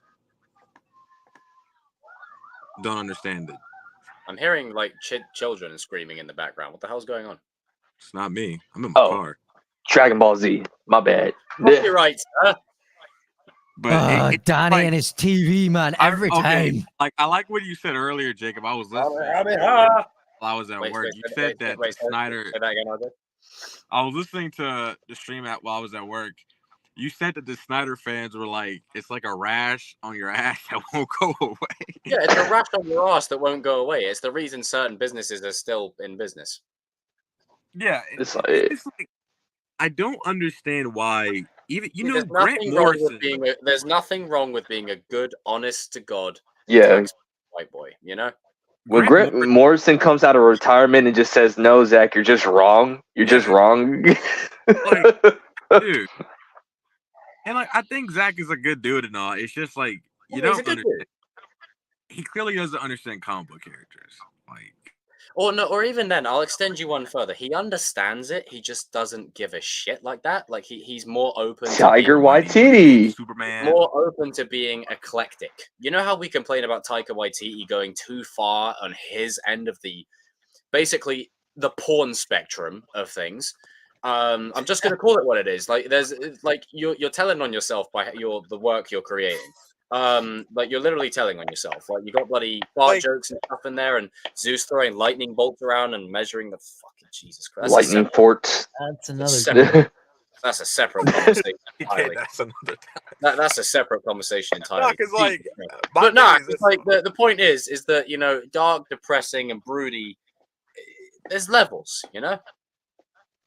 You don't have to do it, but you just did it anyway. My thing is like he made it seem like he just had Batman killing for the sake of killing. There was no story reason, and he made Superman a movie. It was fuck. Like, it's just, what's the story reason? What's the reason that you get? The thing is, I know we all say that Batman shouldn't kill this, that, whatever, but on paper, there is a good story there. A Batman that kills and crosses that line. Yeah, you could do that. Why does he? Again, initially, we're not going to like it that Batman's killing, so we're still going to have a problem either way. But depending on the story you give it, why is he killing people? What's his reason? What's his motive? What's all the events that led up to this? Why did he cross that line? You know, was Jason Todd the final straw? Did it happen before? You know, give us the context. You didn't give us that. You just went around killing people. I'm still laughing at the fact that he just said. Anyone can say, "Oh, that's just contained within the movie. That's something that you have to do." All right, fine. But then why, after the movie has dropped, do you come out and say that you don't know why? Yeah, and no, that was hilarious. At his own convention he was hosting, they were asking him like, "So, like, why did you kill off Dick Grayson?" I can't say it. I can't tell you. I'm like, what do you mean? Like, so who knows? Nobody. That's what I'm saying. I think he just does this shit. Just does things. I feel like we watched The Dark Knight and thought the Joker's quote of like, "I just do things." Like, you don't need a 6-hour cut of a movie. You don't need to make every frame grayscale and depressing. You don't need to, constantly make every character kill people just to have depth. Yeah. Like, Lord Almighty. Like annoying. Yeah. And again, lovely dude. Like, I want to preface this because in 10 years I don't want this biting me in the ass. Lovely dude. And I'd love to work with him just to understand more of this philosophy and why he does this. What's the reason for it? But I don't think there's a reason, Jacob. There's gotta be. He can't just do it just because. Even if his reason is simple as even if his reason is as simple as I want to piss off the Batman fans. Well, that'd be stupid. What he just had, like, okay, I understand that this is what Snyder brought say. Like, Batman and there have been some iterations where he is killed, yes, but what is the Batman that we all know and love? Because the thing Well, is, for I'll each, say it. but this, no. But what I'm gonna say this is like when he did kill, he had no choice to. That was just the thing. Like he didn't go around like literally like looking to like, exactly. like like they put him in a situation of okay, either I kill the Joker and save millions of people, or I save the Joker and everybody dies. You know what I'm saying? Like, there's been situations where he's done that or whatever. You know? Yeah. So, okay, I guess we can move on to this or whatever. Like, Oh, I God, mean, I've got a migraine. Give me so, some good news with the next topic, please. so Robert Pattinson's The Batman is going to be moved out until 2026. Oh no! No, I'm playing. Just What crap in on the top of crap? crap on top of crap on top of crap. All right, while you guys, I'm like 5 minutes away from my house. I'll be right back. Get in your house, sir. Yeah. Jeez, And I had better a not long bring day. food or I'm going to drop kick you. Let's talk No. about I will be bringing food because I had a long day. Well, send me some in the post, please. I'm stung. Yeah, hungry I would too. I'll be like right back. So the is this the delay Batman, yeah, the Batman is going to be delayed for until 2026. So, what do you guys think about that? Yeah. Well, if it Yeah. means that we're getting the best possible movie, then I don't mind. Like, if it means that is it a bit annoying? Yeah, because I'm really Yeah. excited to see it. But at the same time, if it means that we're getting the best possible film, and it's by Matt Reeves, so the probability that it's gonna suck is gonna be minimal. It's probably gonna Yeah. be a very good story, and we're gonna enjoy it and Yeah. have a lot of fun. Unless the unthinkable happens, in which I'm the most scared of when I heard this news, is what if DC is trying to get their fingers into it and they're going to try do something with the new like DCU, which wouldn't surprise me with the way they're being at as of I late. mean, me and RJ Because was actually. Me and RJ was. Go ahead. Because for me, what I'm thinking is once we got that news that they're trying to like connect like the shoot like that Gotham show that like Reeves is making to Arkham the Sun. DCU. Yeah, I'm like, oh fuck! Don't Oh tell me they're gonna no!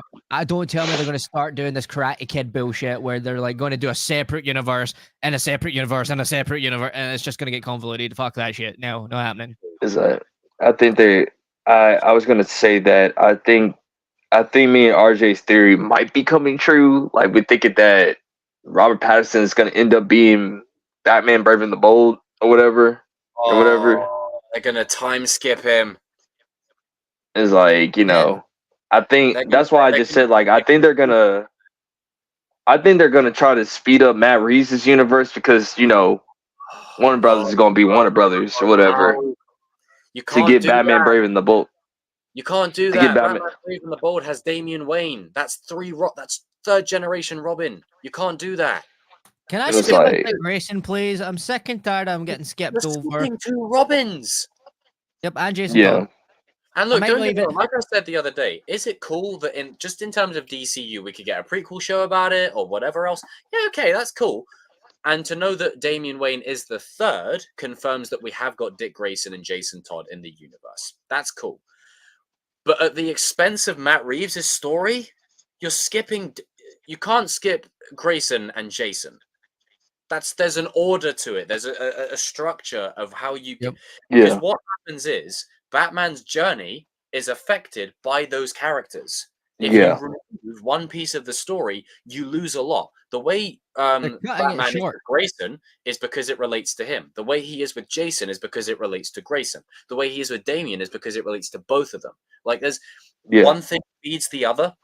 And Yeah. if they're just pushing it back because they want to produce a good movie, let it meet the deadline, fine. Yeah. Take as long as you need. Don't rush it. Don't rush it out. We've seen movies. And like actually, that. technically speaking, it's the fourth Robin as well, which is even weirder. Like, to be fair, everybody keeps forgetting about Tim, and I'm going to give Tim his due. Like, as much as I know he's a forgettable Robin, he is still a good Robin. I forget about Tim, man. But like Tim is cool, but like even then, like I want it to be earned when Tim appears. You know what I mean? Like I want it to be justified when we get to Tim. Don't just go straight to Damian. Oh yeah, Dick Grayson and Jason Todd, that happened. It's like the other problem is this Batman is year 2. This is in his early days. How you have to sell me that he's got a time skip like 10 years in the future when the Penguin show is what set around the same time? You're going to mess people up with the timelines. Because you know what they're gonna, what's gonna be their like, what's gonna get them out of that situation. It's gonna be the Flash. That's what it is. God. I'll be near 30 years old. I'll be 34. I'm lucky. I'm lucky when whatever year it ends in is my age because I was born in 2000. So when it's 26, I'll be 26. By the time this movie comes out, I'll be nearly 30 years old. I'll be 34. Yeah. Oh, Jesus Christ. I'll be 20. Yeah. TCK will finally be able to actually do stuff. I'll almost be able to drink. You'll be legal. It'll be almost legal age.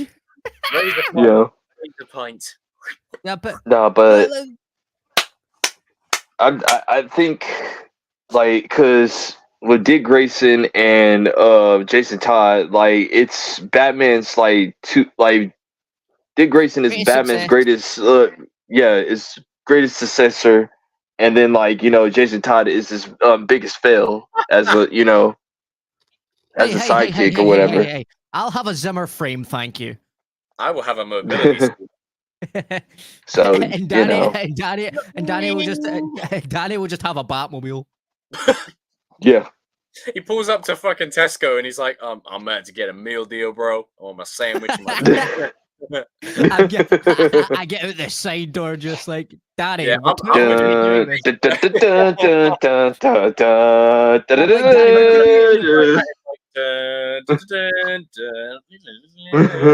I'll be sat just in the passenger seat. Like, is this what my life's come to? Like, I'll just be on video call going, guys,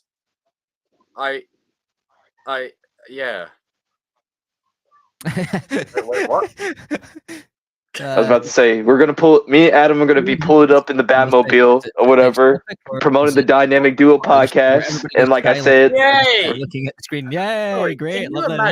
Can you imagine if I said to you, Danny and Noah, about a year ago, let's just skip a year in time. We skip all of Adam's introduction. We skip all of his coming into the fold. You don't know. No one knows how the Dynamic Duo podcast started or who he's had on us again. Like, wouldn't it feel weird? Yeah. Like you're missing a chapter. Yeah. It's just there's certain things that you can't skip. In my opinion. Could you imagine if Thor Ragnarok that year was just crazy? Let's look at both sides, Jacob. I mean, like, all right, okay. I'll extend an olive branch to you. Let's look at both sides. Perspective and balance is important. Let's pretend that year didn't happen. Let's just pretend. Yeah, and all we have to go off of is that Thor Ragnarok was disappointing. We don't know why.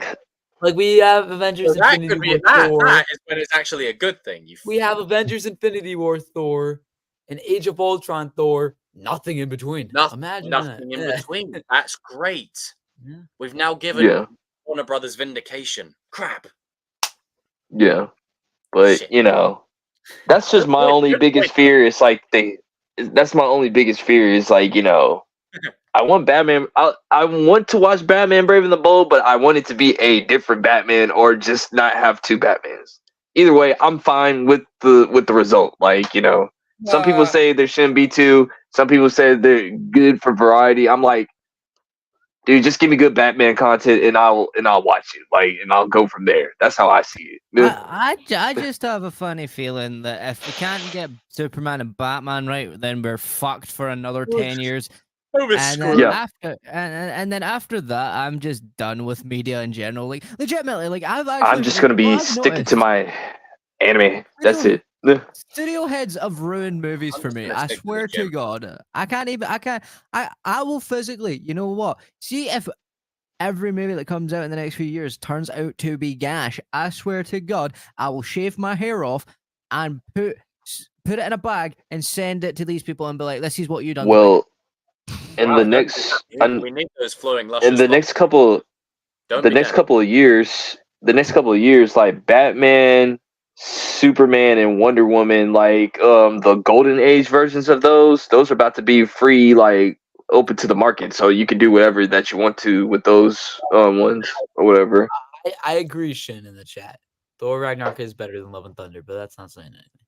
Yeah, but that's That's that's saying the shit legitimately. I had last week is better than the shit I had. Yeah. Yeah, like Yeah. that comparison is legitimately saying that the tweenies and then the tweenies It's like, well, 2.0 do you, was just as do you good. want this? Do you want this shit pizza or do you want this shit sandwich? Yeah, Like, you want Yeah. you're eating shit either. you want the Legitimately, wet watching shit It's both like of them he's- back it's to like- back with Use your shit. TCK, I did not realize how bad they You- were. Like, because I forgot. I And didn't. then Even, when I rewatched them, I was like, "Oh my god, what in the PS2 is this?"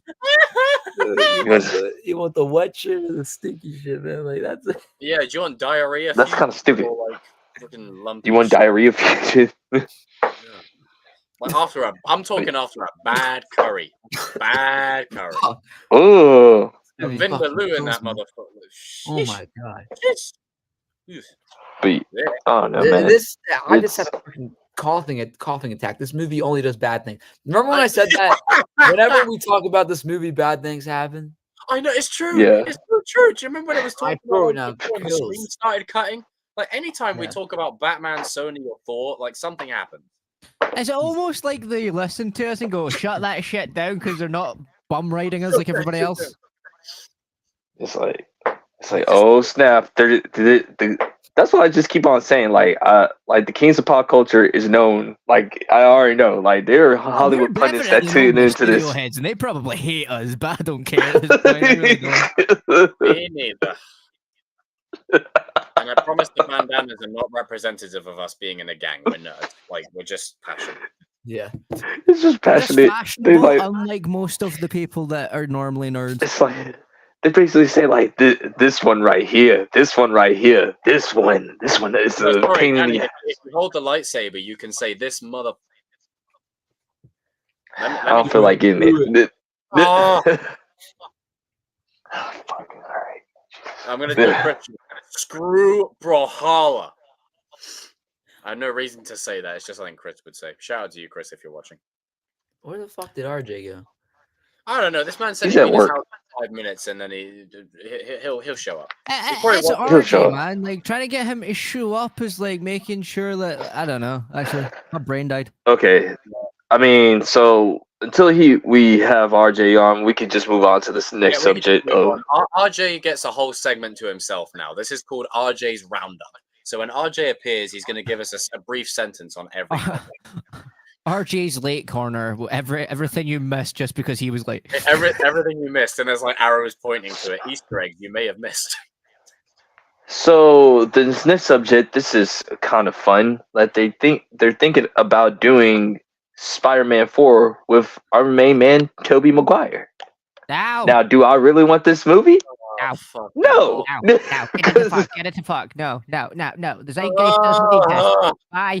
Why? Toby's too old now. Like seriously, he was already old enough in the fucking first one. Never mind now, dude. He's gonna have grey balls by the time the next one comes out. No, bye. Is it a fun what if to think about? Yeah, sure, but Yeah, like 10 years ago. I don't mind him appearing in Secret Wars and maybe a couple little multiverse cameos here or there. But by and large, I think if it was gonna happen, it should have happened way back when, Like in the mid 2000s.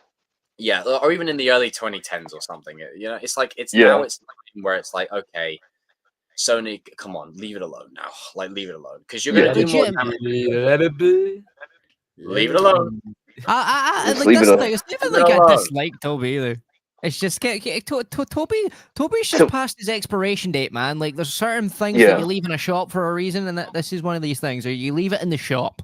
You know, it's past its The sell on- by date. No one really wants it, but they're just trying to sell it What so do they you can do get with your a milk? wee What bit do you of do money. with your milk when it goes off and it goes stale? You don't put it back in the fridge, do you? You throw it No. out.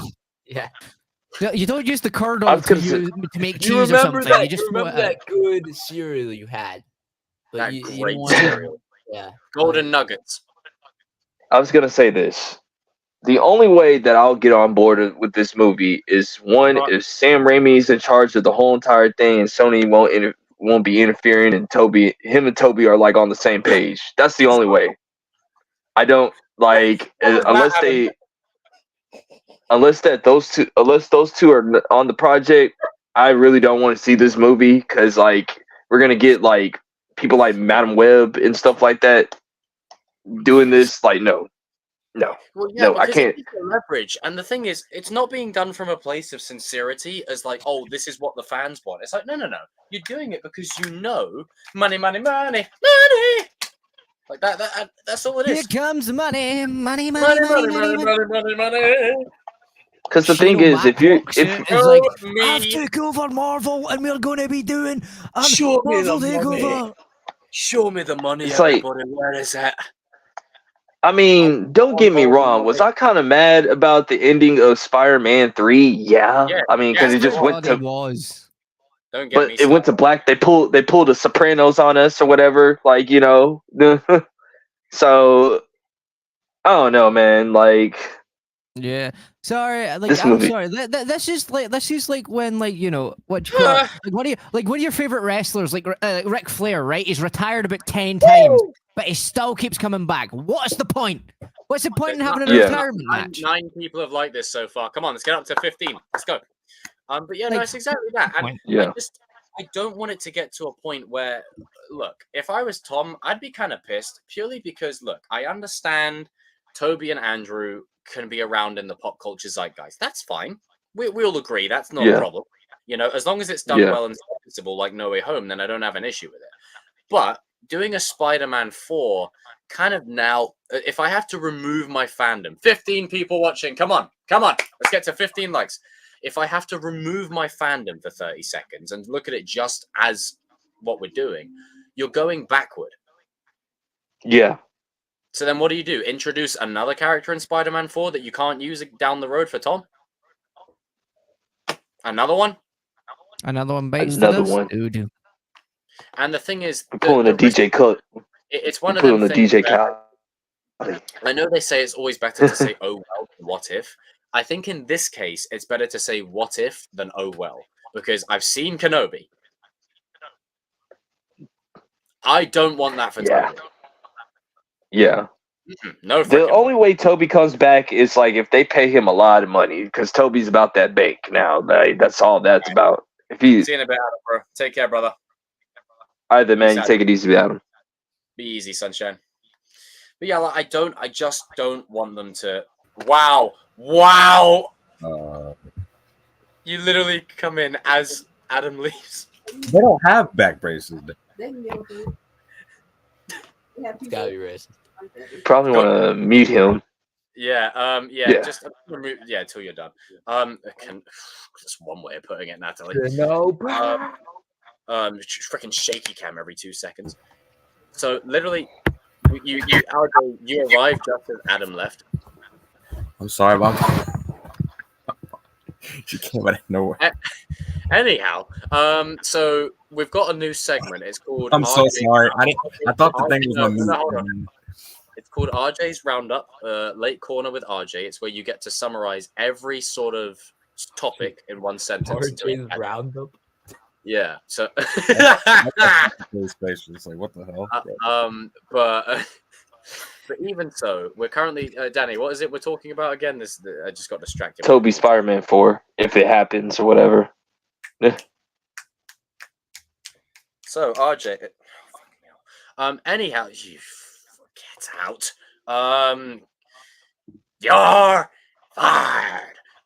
Anyway, so I don't want them tarnishing the memory of Toby, and I feel like No Way Home, Secret Wars, maybe one or two more, and that's it. That's it. No more. Like, leave it alone. Don't, like, on God, don't piss around with it. You know, just be careful. Is all I'm saying. So you said summarize things in one sentence. What? I just will. Sorry, reacting to what you. Oh yeah, well, I mean, I'm too old, so anyway. Yeah. So Akira, what was his name? Akira Toriyama. Rest in peace. I'm a Dragon Ball normie. So never finished the series. Started it, never finished it. So normie. Shocking. Is But dude's a legend. He created one of the most iconic characters of pop culture, and just further, what's the genre? What's the other topic? Oscar results. King Nolan finally has his Oscar, so I'm happy about that. Cillian Murphy, shout out to Cillian Murphy, he won. Emma Stone, it was great, but I wanted Lily Gladstone to win. Yeah. Lily Gladstone. We talked about that. Yeah, All right, let's talk about Lily when Gladstone. you're in a movie with DiCaprio, arguably with the greatest actor of all time, and you're better than him, I mean, come on. But I mean, Emma Stone, it was great. Hot take, don't come at me. I don't think it was. I don't think it was all that. Like whenever anyone says hot take, I get nervous. Nah, you're right, RJ. It's a good performance, not a bad performance, but I just feel like It's a good performance. It's porn, bro. Yeah, I mean, we know how that's no, I watched it last week, and I was like, couldn't get through it, bro. It's some people want deep stories. Like, they kind of go overboard what they're doing. Some people want deep stories, other people want porn. And some people want deep stories. Yeah, you're right. I'm in here for the plot. I'm watching because of the plot. I feel like the great appreciation that really got me, that the fact that she was acting without saying much, and she had like a lot of facial expressions, and she was better than DiCaprio in some stuff. Yeah. Okay, so it's the black man and the Jew. Bro, why do you always say that? It's so fun.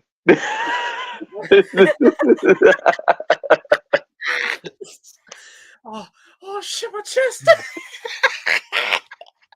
He just came in. He just came out of nowhere. He says the black. All he just heard was black man and the Jew. Like, I've become a cameo. Become a cameo on the stream. What the fuck is happening, bro? Jesus Christ. Well, I think we're all in agreement with the Spider-Man thing. Where is he going? he just does this. He goes. Oh, say it down. He said, oh. It's like. Don't say it. Don't What say do you? it. Okay. What? Anyway, What, Nickelodeon? Next thing. So I think we're all in agreement with Spider-Man. Don't tarnish it. Be careful, and we just want the best for the character, and give our boy Toby his due. And it doesn't involve like pissing around with legacy in the lore. And you have more chance of retroactively damaging things by playing around in the sandbox when we're not sure if everyone in that sandbox has the best intentions at heart. If you know what I mean. And the care, that kind of stuff. Like this god awful Karate Kid movie that's about to come out. I don't want this. I don't want to see this. I need to move out. Ben Wang. Say that on screen. Ben Wang. What? Hey. Anyway. I like how you said Ben Wang in this. Anyway. So you're gonna. So all right, for your finishing off your segments, how you feel about Batman breaking the mold? Oh, the animated series? Yeah. It was cool. Still think the personally the 89, I mean, what year did it come out? What year did the original animated series come out? 90s. Oh, 93. Yeah, that's still the GOAT, but it was pretty good. What was the other one? There's 10 likes. Batman Part 2 getting delayed. Smash that like button, I love when you and then the Batman Part 2 being delayed. And then Toby stuff. I'm sorry, but the Batman part that hurt. That really hurt. That hurt everybody. That hurt. If you're a Batman fan, it'll be worth it. But it'll be worth it, like TCK says. It'll be worth it. Let Matt Reeves cook. Let him cook. Let him cook now. Next year, I'm just only gonna go see Superman Legacy. That's basically how I'm gonna. We're gonna play your money like no one next year, Danny. What's the topic that we're on then? Superman. How do you feel about Toby as Spider-Man 4? Like, what is your thoughts on that? And then we're gonna talk about the Venom thing, Venom 3. Oh fuck! Hey, this stream is full of positivity. Fuck me. Venom ass. Okay. Oh Jesus! Oh God! Venom the last ass. Anyway. This is why people drink. Carry on. Okay, so I feel like this movie should not happen.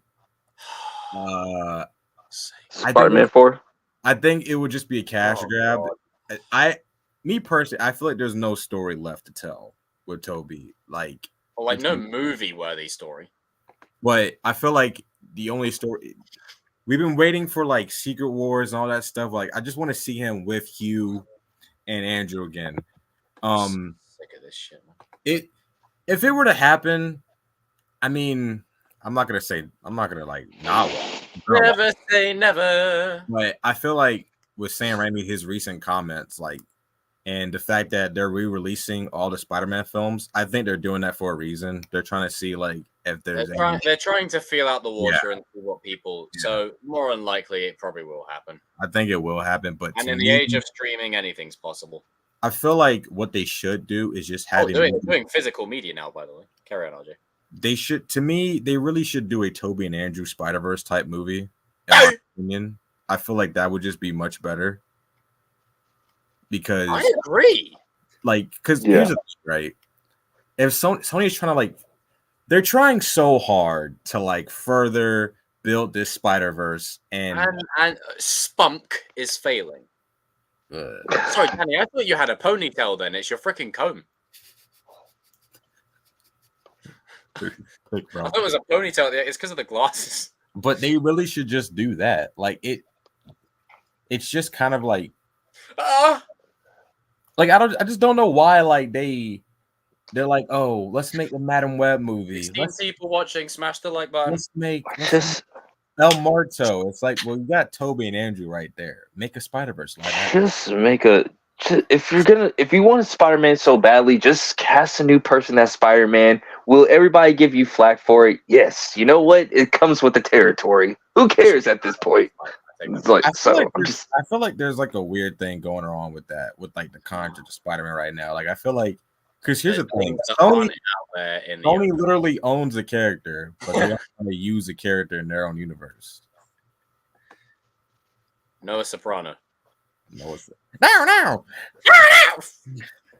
But no, I don't know. I just feel like they should just do a Toby and Andrew movie. Like you can start like doing like live action. It could be like sort of like they're doing like the live action like What story would you tell?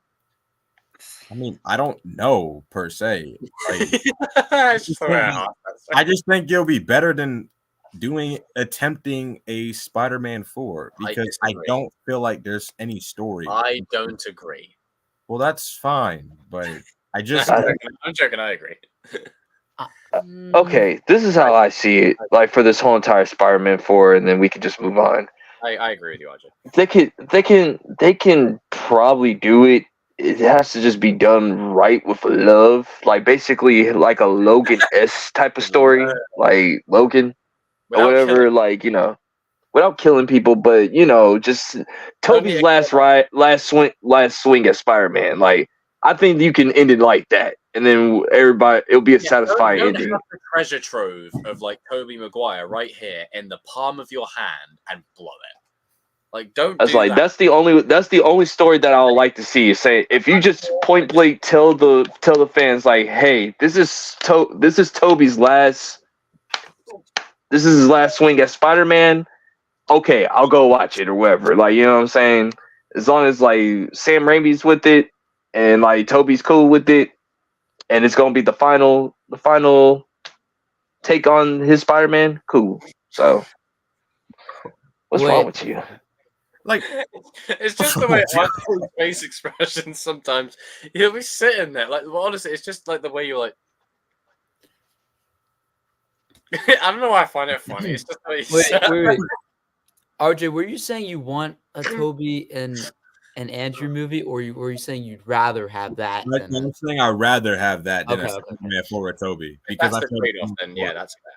Because I was gonna say, I thought you were saying you wanted that movie. I was like, no, I'm saying like, yeah, okay. If it's basically like we said earlier, the shit pizza versus the shit sandwich. Like I'm looking at it from their Okay. perspective, okay? Because there's a stupid ass company Why don't you just do that instead of just doing Oh, like it's if I was running things? I would just focus on one Spider-Man, which is Tom, and then that's it. And then Yeah, I think- okay.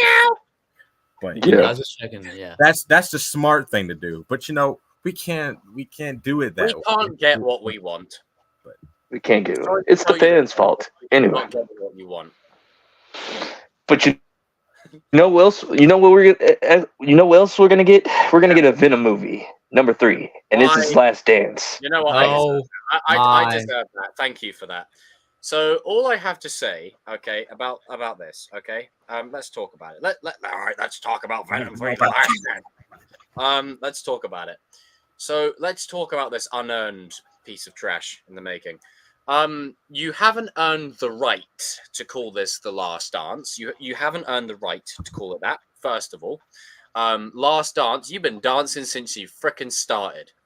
Since you started, you've been dancing. And I don't want to hear, oh, this is the last Venom film. It's a culmination of this trilogy. This trilogy sucks ass.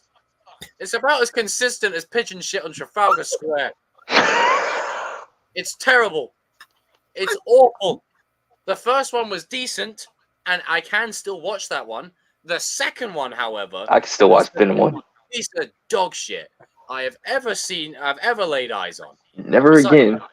Besides Never Halloween. again. Besides Halloween ends, other than that, yeah.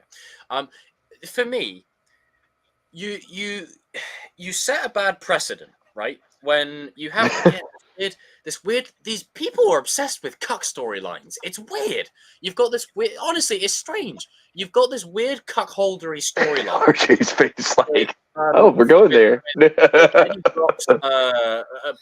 We're here. We're here. No, they put us here. We have been kept like watching this like guy being like, hey, your ex is a bit crazy. He's got an alien suit and shit. I don't want to be around that. Thank you very much. But no, we're still doing the Superman Returns thing here. Like, it's just a bit weird. That aside, seeing Venom in a club going, yo, I now know who I am. I can't get over that. And I can't let it go. Because to me, instead of having a deep story, like we were saying earlier, a deep story about, Venom and Eddie splitting and making it a great story that's compelling. No. We have it like an independent adventure. Like, yeah, I'm in a club. I'm an alien. Whoa. Like, what are we doing here? Like, what is this? And I was saying at the start of this stream when we were talking about Batman that superhero stuff is campy at its core. It's not meant to be taken seriously.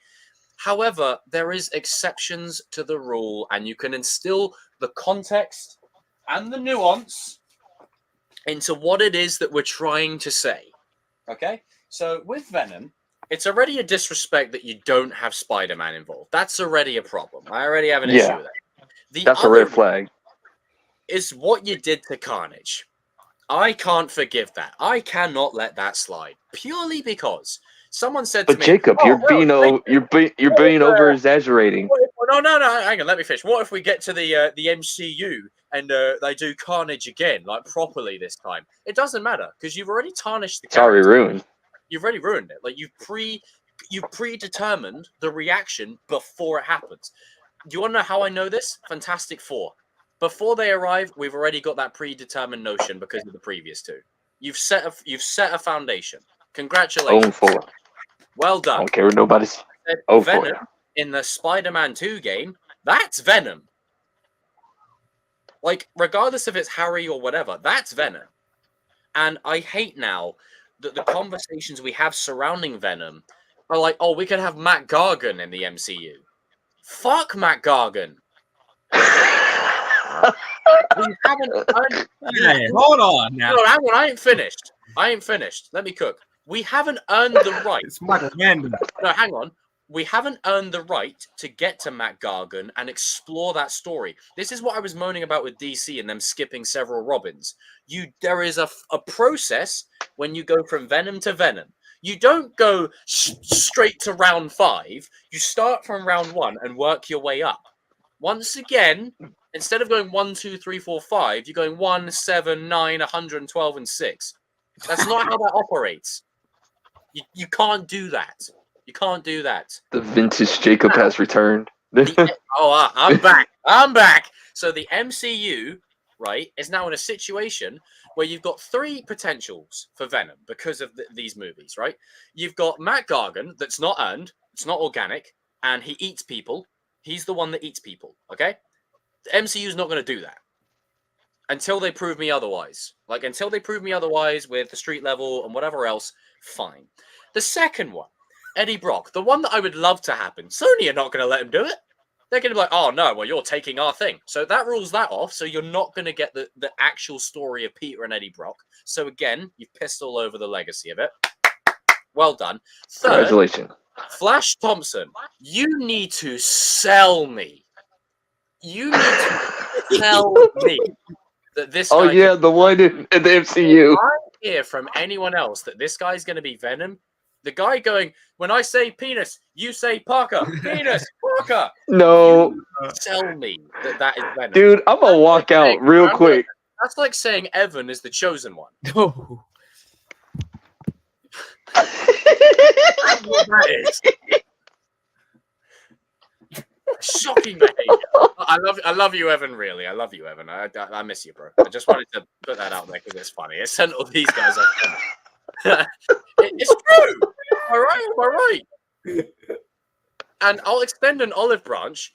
If it was that case, you earn getting to that. You don't. It's not right because of these movies.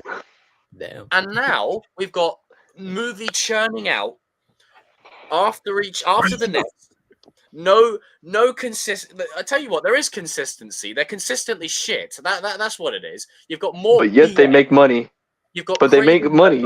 Whatever the fuck. You've got bloody Madam, whatever it is, some story that makes no freaking sense, and where the actress doesn't freaking care about anything to do with the law whatsoever. You know, Can't blame him though. And I'm just like, Sony, can you make a decision right now? Make a decision. Are you going forward with Peter Parker or are you not? Stop doing this wishy-washy back and forth. You know, 1 minute we're in, 1 minute we're out, 1 minute we're in, 1 we're in, and then saying to us next week. Fuck next week. How about this week? This week. Tired of it, man. Honestly, sorry for the rant and taking over there, guys. But it really That was annoyed me. amazing. That was hilarious. It really grinds my bollocks up the wall. Okay, I freaking detest this spiel. I hate it so much. But it really irritates me. I hate it. You want to know what's the crazy part? That even though that these Venom movies were horrible I don't or care whatever, about like Venom right now. they make money around the world, not in the United States, Okay, around the world. I take it back. No, I do. Yeah, what you do? It's like this, believe it or not, this franchise is successful outside the United States. That's why they keep on pumping these things out. It's telling me that, RJ, because finally some good news. But carry on, Danny. It's mind-boggling that people in like Europe and Asia love Venom like this. Like it keeps on making money. Like they keep on making these. It's like it's the supply and the demand. So like, okay, we may not like it because we enjoyed this stuff. We know it's not good. Smart. I want. And we're actually smart. Why people like this? A sensible. Wait, reason. what? I want a sensible reason. Why people like because, Venom, or in general. I think it's because of the. I'm just gonna keep it a buck. I think it's because they like the transformation stuff or whatever. Jesus. Like when he turns into Venom. Sorry, the benchmark for quality is special effects. Oh, we have fallen. Jesus Christ. The effects. I mean, because like the effects on Revenge of the Sith, are a bit wonky in places, but the quality of the movie's freaking great. Apart from, But I was going to tell you this. Because I was going to tell you this. There's a lot of people in Japan that like Spider-Man related stuff. So like, they like Venom is a blockbuster. This is my thing. Venom is a blockbuster in Japan. It's crazy, bro. Like this is my issue. I'm going to bed. This is what Sony should do. Just Stop doing it. let Tom, let Tom be in the MCU. That's for starters. Leave him alone. Why don't you just do animated Spider-Verse movies? Like you're already trying to do. Like you're trying to do. Did you guys hear that? Do you know what would be nice? Do you know what? Animated movie? Do you know what would be nice? Is if they could make a decision. Oh. That was funny. No, I'm actually being. Wait. Money, money, money. This is fucking ridiculous. You know, this I'm year, sick right, of this. we're gonna go from Deadpool and Wolverine to Kraven the Last Shit and Venom the Last Ass. That's what we're gonna go to. I'm sorry. And watch The Last Dance make over $1 billion. Where if it does, I'm not in the mood. I guarantee the next day, greenlit. The first one, I'm sorry, I'm going there. The first one, I gave a pass. I gave it a pass because I said, okay. I enjoyed the first one for what it is. I did primarily because I thought, you know what? It's a decent movie. It's not that bad. It's okay. It's watchable. And at the time, you can shake your head, but this is the objective fact. It's watchable. That's all I can say. I'm not going to say it's like. It was the trade-off. It was the trade-off for keeping Tom in the MCU. It was the trade-off. Where are we now? And yeah, but where could we have been otherwise? Like we could have been far worse. Just had enough of this bullshit. Right? Like, I'm fucking tired of it, man. Jesus Christ, I'm getting old. But the thing is here that I want to stress. See how I feel. Do you notice, everyone in the chat, do you notice how much we've talked about Venom 3 specifically? Have we talked about the plot? And the movie hasn't even come out yet. We haven't talked about any of that because we've been talking about Sony's incompetence with this for God knows how long, because that takes precedence. I said this to someone the other day. If Madam Web was a shit movie, then fine. Whatever. But at least the elements surrounding the movie. You know, because not every movie that comes out we're gonna like or agree with. That's just life. But it's the life. That's life. Life. That's life. It's the elements surrounding it that are the problem. And for me, they're like, oh, this trilogy, yeah, it's really gonna hammer home like Venom's journey. I'm like, what the fuck are you talking about? Do you really believe you have to sell me that this is Venom's last rodeo? You're telling me this, and I don't believe you. This is BS. It's one of those things. It's the most successful. You're absolutely right. This is not necessarily a rare instance, but a rare instance where Danny is 100% on the money. Venom versus Sinister Six. It's happening. I think it might happen. I really think that's gonna happen. Well, I won't be watching, so. Yeah. Nothing is off the table anymore. if it happens, all I'm gonna do is just like. I am so. I'm sorry, you guys you don't understand how heartbroken I was. Venom and Carnage are two of my favorite Spider-Man characters ever, and Venom Really? I get a bit of a pass, but Carnage. TCK like hell. The fact that this man was in a 90s animated show and he was more threatening and intimidating as a freaking drawing than in a live-action adaptation.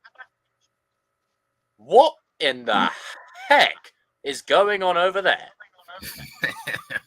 What are you doing? I said, the Venom series is the most unsuccessful yet successful series. I have never seen this in my lifetime where my YouTube journey started with Venom. It started with Venom. That's the whole reason I started a YouTube channel, was because of Venom, and I'm still talking about the same shit now and worse.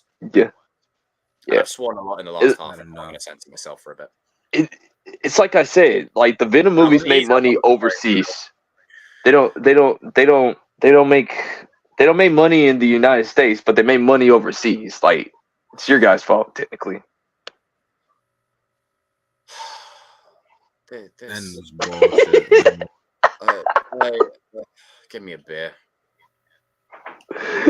I'm like, how do you make an unsuccessful trilogy and it's still we haven't spoke about anything to do with the movie.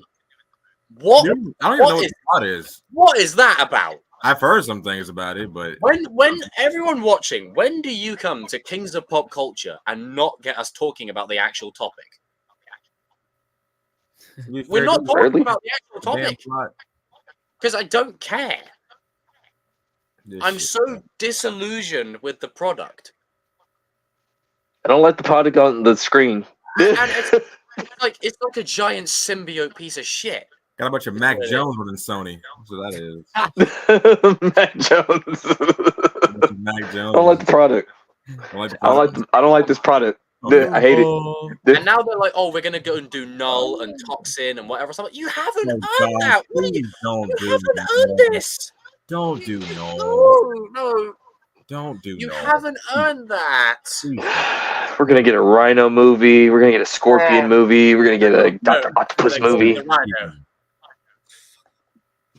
Don't do Null. Please don't do Null. If anything, Sony, the Spider-Man 2 game showed you that some characters work better as an ensemble. Just bring in Ben Reilly. If you have to have a Spider-Man, just bring in Ben Reilly. That's all I ask.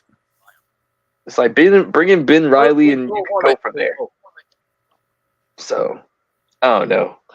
Anyway, it's tiring. Listen, we are Venom. Anyway, so Scream 7. Scream 7. Oh. Okay, Scream 7.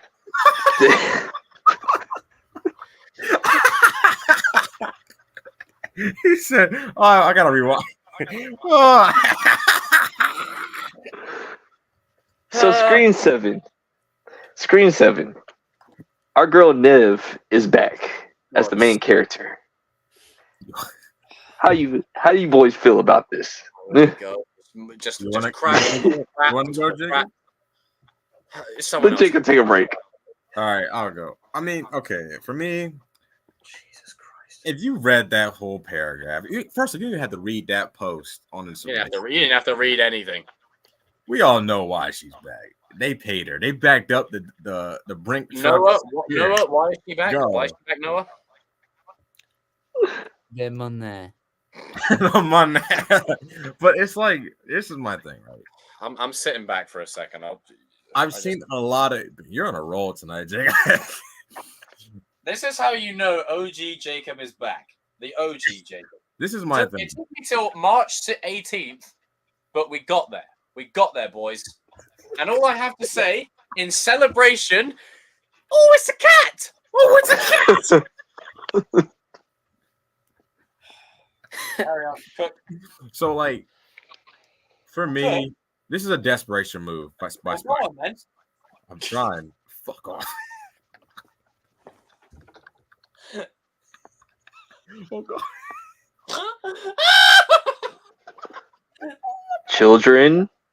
This is clearly a desperation move by Spyglass. I mean, they had no story after they got rid of Melissa for no reason. Yeah, they had no idea. For me, I don't understand why Kevin Williamson is directing. He's only directed one film. And like, he's a writer on the Scream movies in the past. Like, he wrote the first one, I believe. It's good that you're bringing him back, but like directing, I don't think that's the right move. But I just don't. What? Nostalgia. Yeah, nostalgia. So it's like, I feel X-Wings. They're gonna bring back Patrick Dempsey. He's gonna be in there. Courtney Cox will be in there. Dewey won't be. It's just the final. I'm just not excited for this movie. If I'm being honest, it's kind of weird. All right, it's just the final stab. Okay, so this movie feels like Damage Control to me. Poor RJ. He like it screams pure damage control. I wasn't even done. What it screams to me. I couldn't. I'm sorry. I'm in a ranting mode. I just need a guy run off. I'd be a dick. I'm sorry. You couldn't wait your turn, damn it. What do you skip Bayless? Yes, I don't know who that is. Anyway, it's my turn now. It's mine. It's my Dallas Cowboys. Do you know what? Hang on. We are a democracy. I have been outvoted. Please continue. But no, I just feel like I don't know about you, Jacob or Danny. I was really liking the newer cast and the newer characters. Bro, we were talking about we were talking about this a few days ago. I actually really like the newer cast, and dare I say it, I prefer most of them to the old I'm ones. a scream normie, so like I don't. Chad is my boy. That's my dude. Like, where do you go with Sydney's character? Like her chapter was just retired her. Closed. You retired her. You passed the torch. Other than that, the only thing I could think of is bringing back Stu. Right. So what we were saying, no, I'm trying to piggyback. I was done. What we were saying, me and RJ were saying the other day is these are the few theories that we kind of came to. Theory 1. This movie is a stand-in to set up the finale and to buy them time to bring Melissa and Jenna back with money and an apology behind the scenes. That's theory 1. Behind the scenes. Behind the scenes. It's behind the scenes. And if everyone says no, that won't happen, it's happened before. Theory 2. It happened before.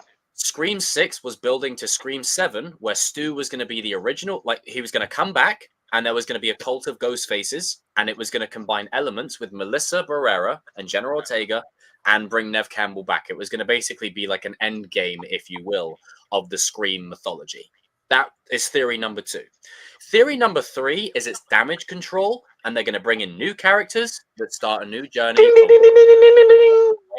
I think you got it.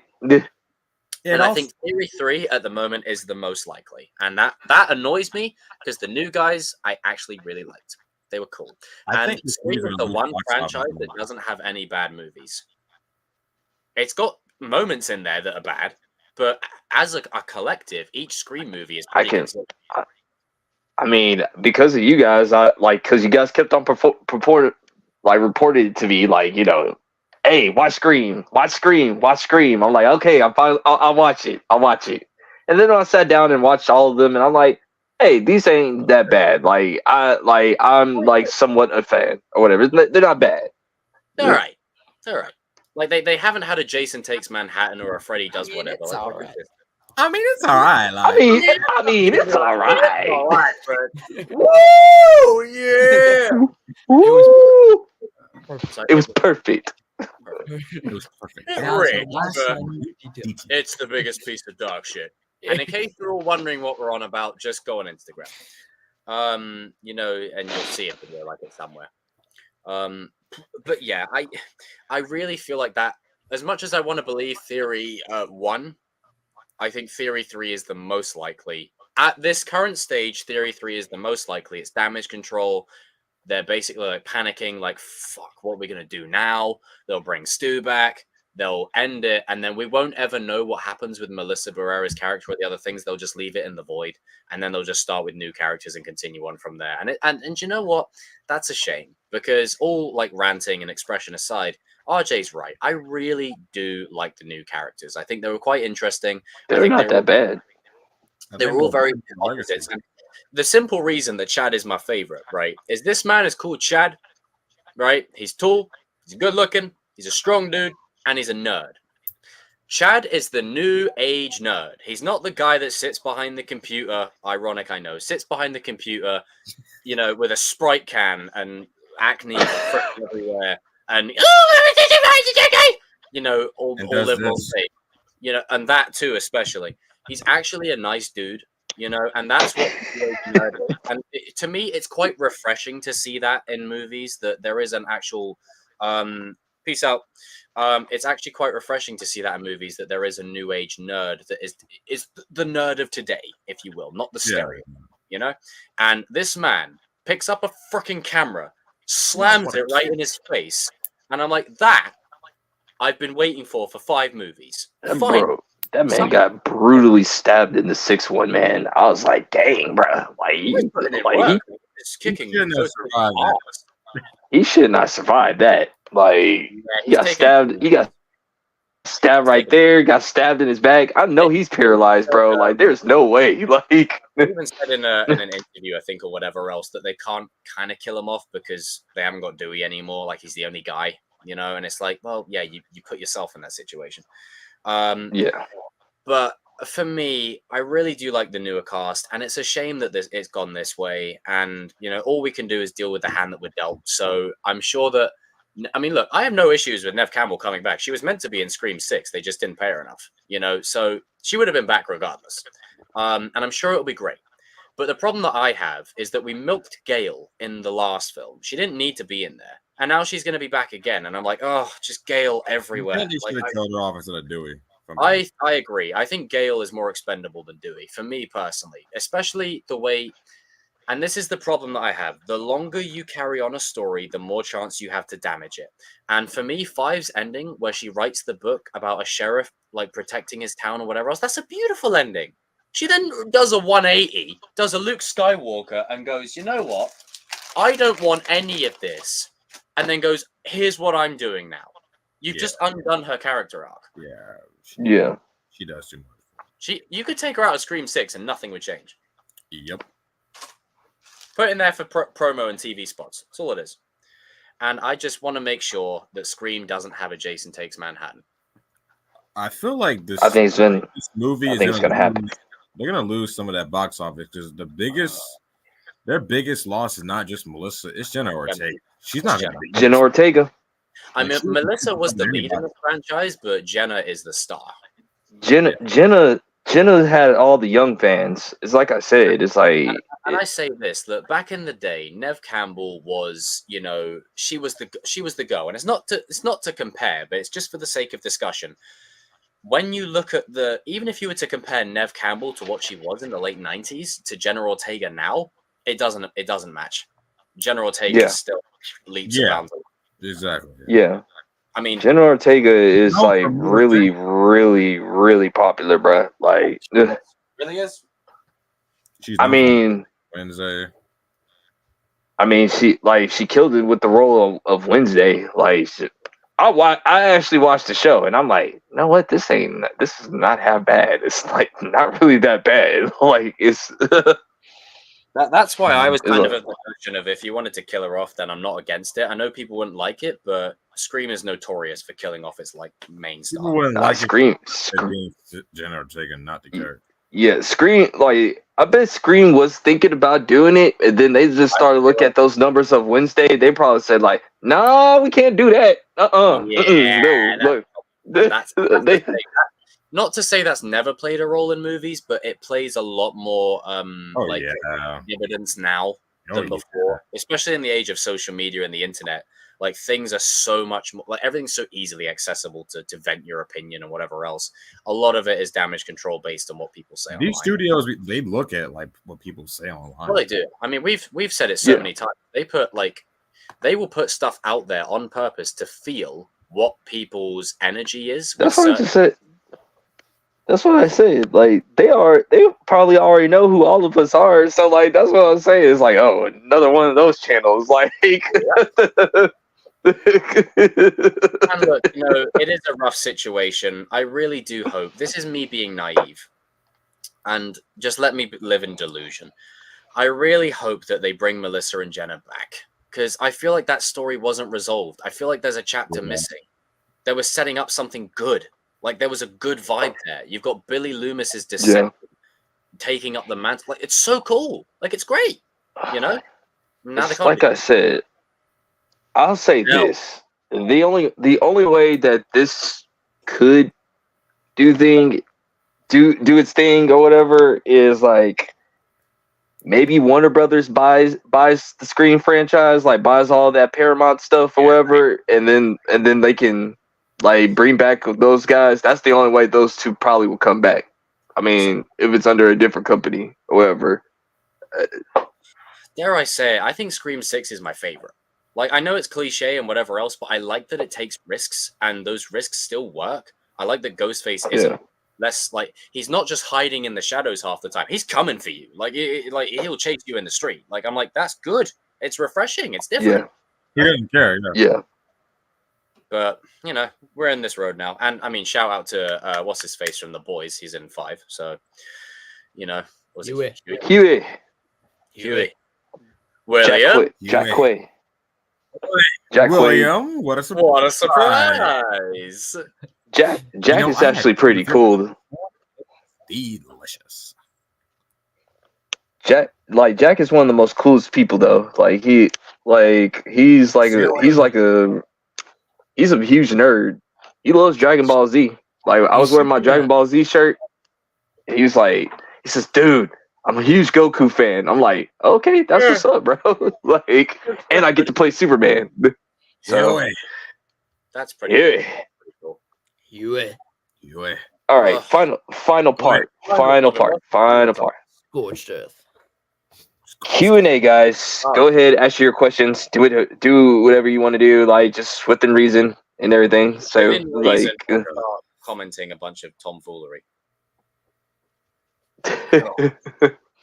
Comment your questions, whatever you'd like us to answer. Comment away, and then we'll talk about it. All right, let's talk about Gail Bedecker. Gail Bedecker. William, we had a deal. William, we had a deal. Sheesh almighty, Jesus Christ. Yo, while we pulling up for questions, have y'all guys watched that new show, Shogun? That show is dope. It is dope. It's the best TV show. Watch it. Well, actually, I'm saying it right now. Shogun is the best TV series right now. Really? Ooh, okay. It's the best one. Have a look at it. I'm not like there's like one actor that's English is freaking hilarious, dude. Like so basically it's me. He literally his first lines it says "kiss my bullocks." I approve. It's like because like when the Japanese caught them or whatever, like they put him in the prison. They saying who's your captain or whatever, and like old boy was like on his knees. He was saying like he's just like, "Are you the leader? I just want to say one thing: kiss my bullocks." Like.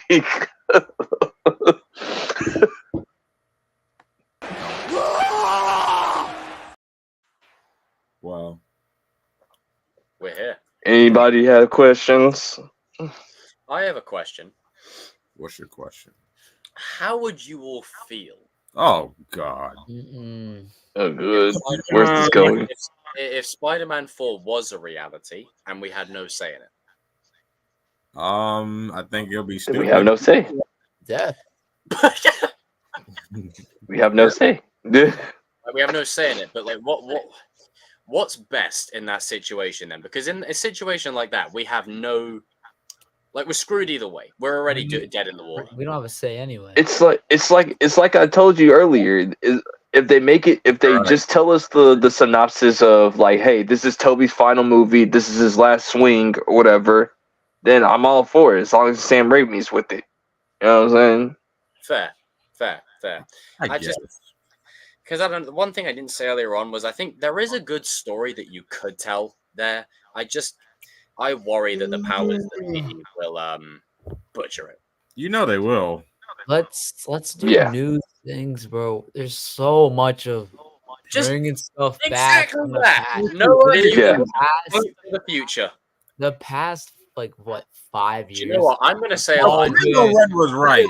The past time. Look who's back. Oh my God, RJ! I was just about to say. I'm gonna say a line from the most controversial Star Wars film ever. Let the past die. Kill it if you have to.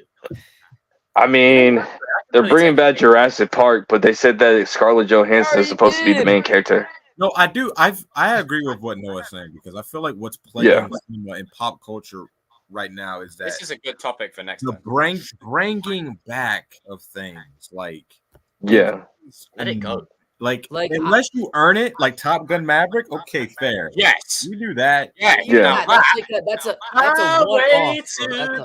one-off. No, for sure.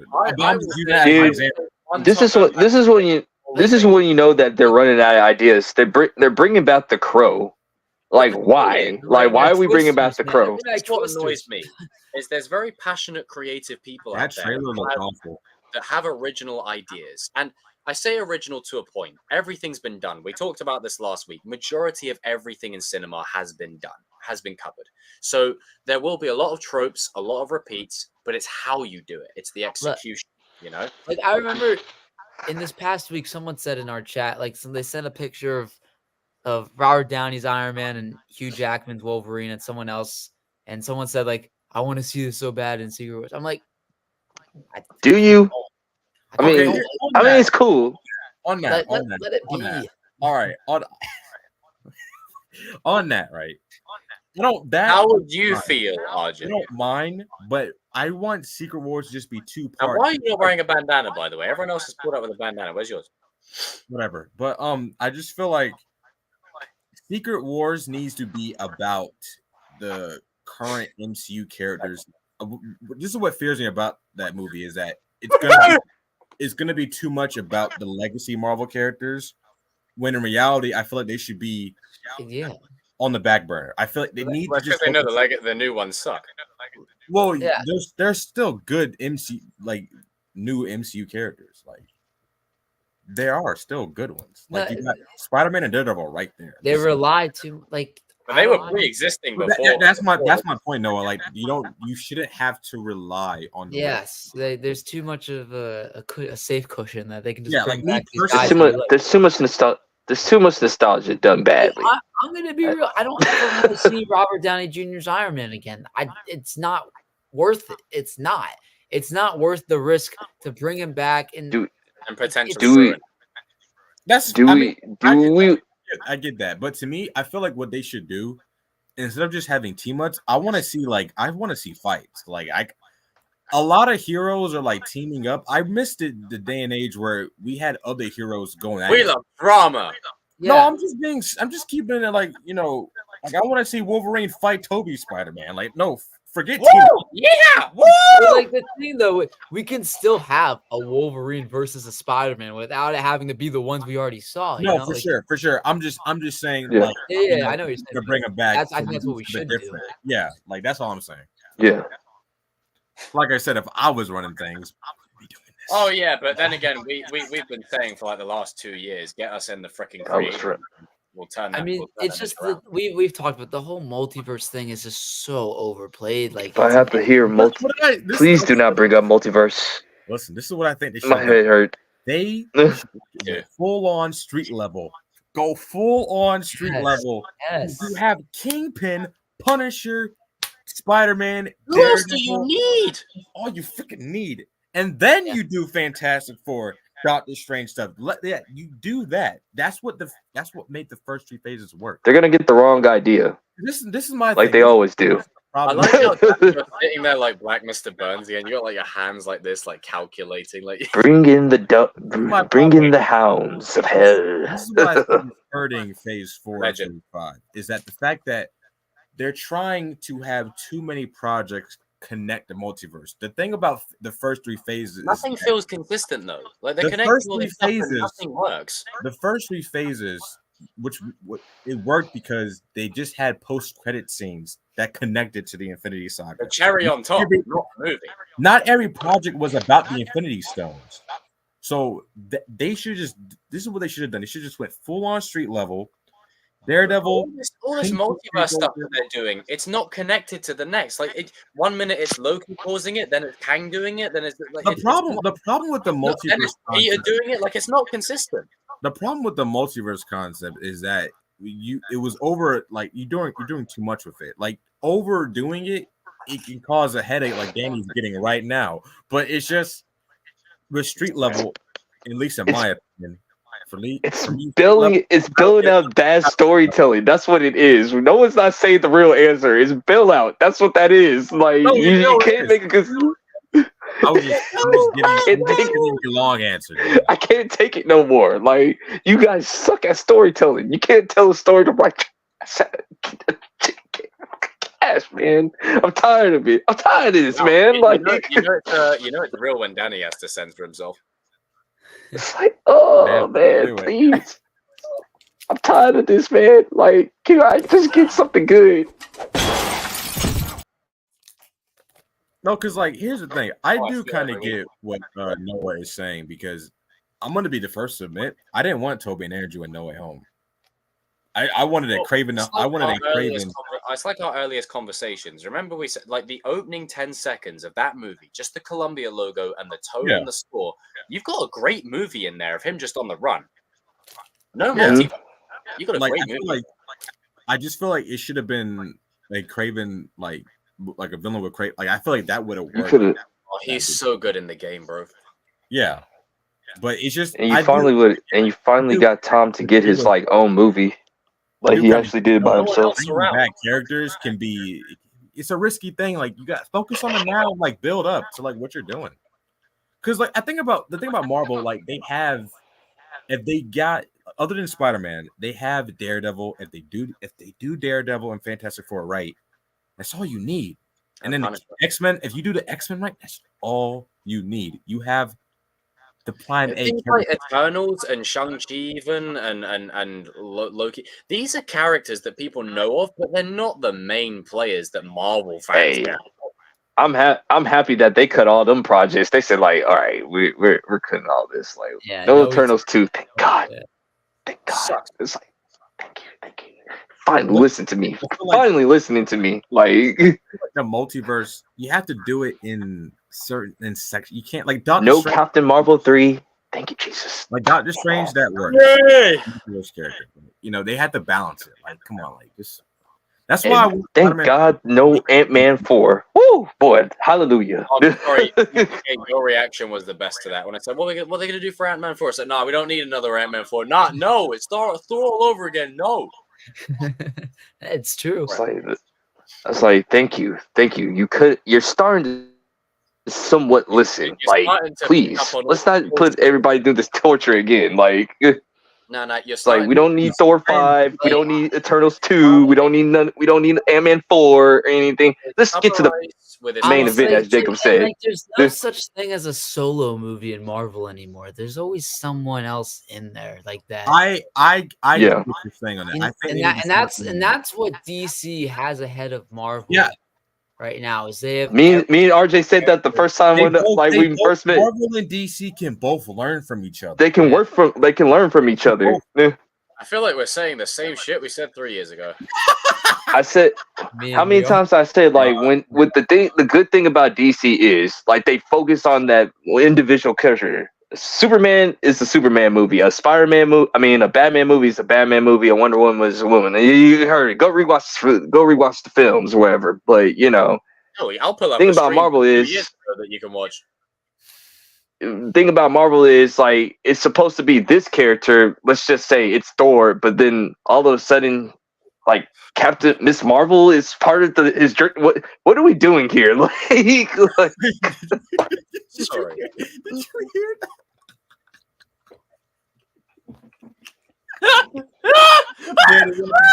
What you almost said. What did I say? I think it's because the audio cut, but hey Danny, we're here. We're here. No, bro, what the fuck? It sounded like Wait, what do you think I said? Like look at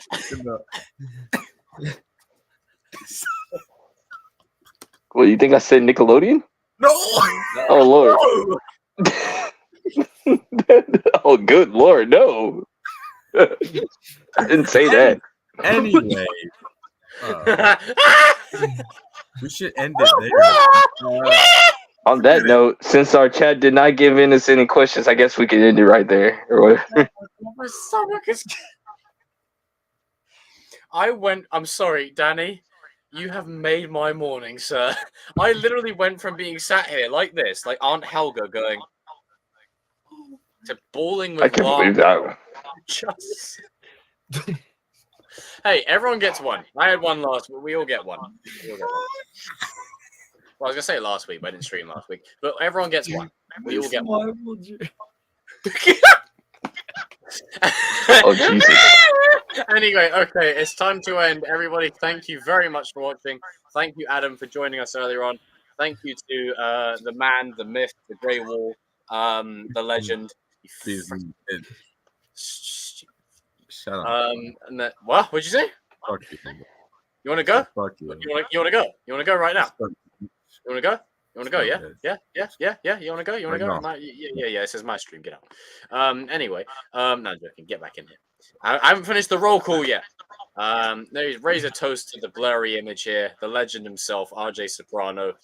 A toast to talking Cobra Kai films, legend, sir. He What kind of waved like bandana? Toby there.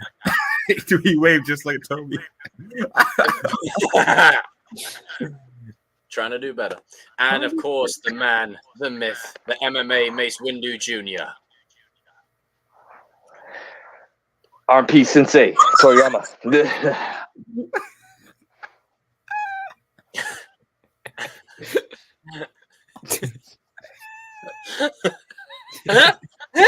Look, he's taking a shit. Thank you, Lisa. Thank you, Cobra Kai World. Thank you, CVO, Oh, man. basically. Thank you, Super Kyle, TCK Films. Thanks for popping in, bro. What's up, dude? Thank you, everybody who is watching after the fact, on rewatch or otherwise. I did not organize the seating plan like that. Let me just move that back so the order is restored. And yes, do you know what? What we're going to do is go around the space and we're going to summarize this stream in one word. I'll start. Chaos. I don't know. That's 3 words. RJ, next. Comedy. Noah. Money. Money. No, I got mines. Oh, he's about to drop the Nickelodeon. Nickelodeon. When I tell you, this man sent me a picture of Cyclops and James Norrington the other day and didn't say anything at all. Stuart, shout out to him, then adopted the same tactic. And I told this man, and all this man said was, "Oh man, I did it. Whoa, yeah, whoa!" Wait, what happened?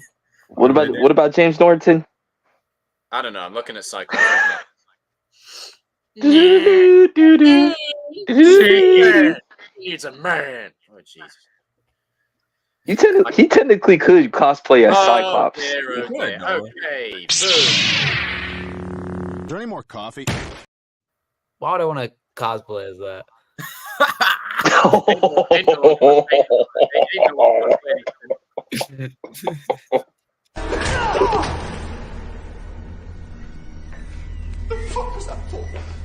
It's just good business.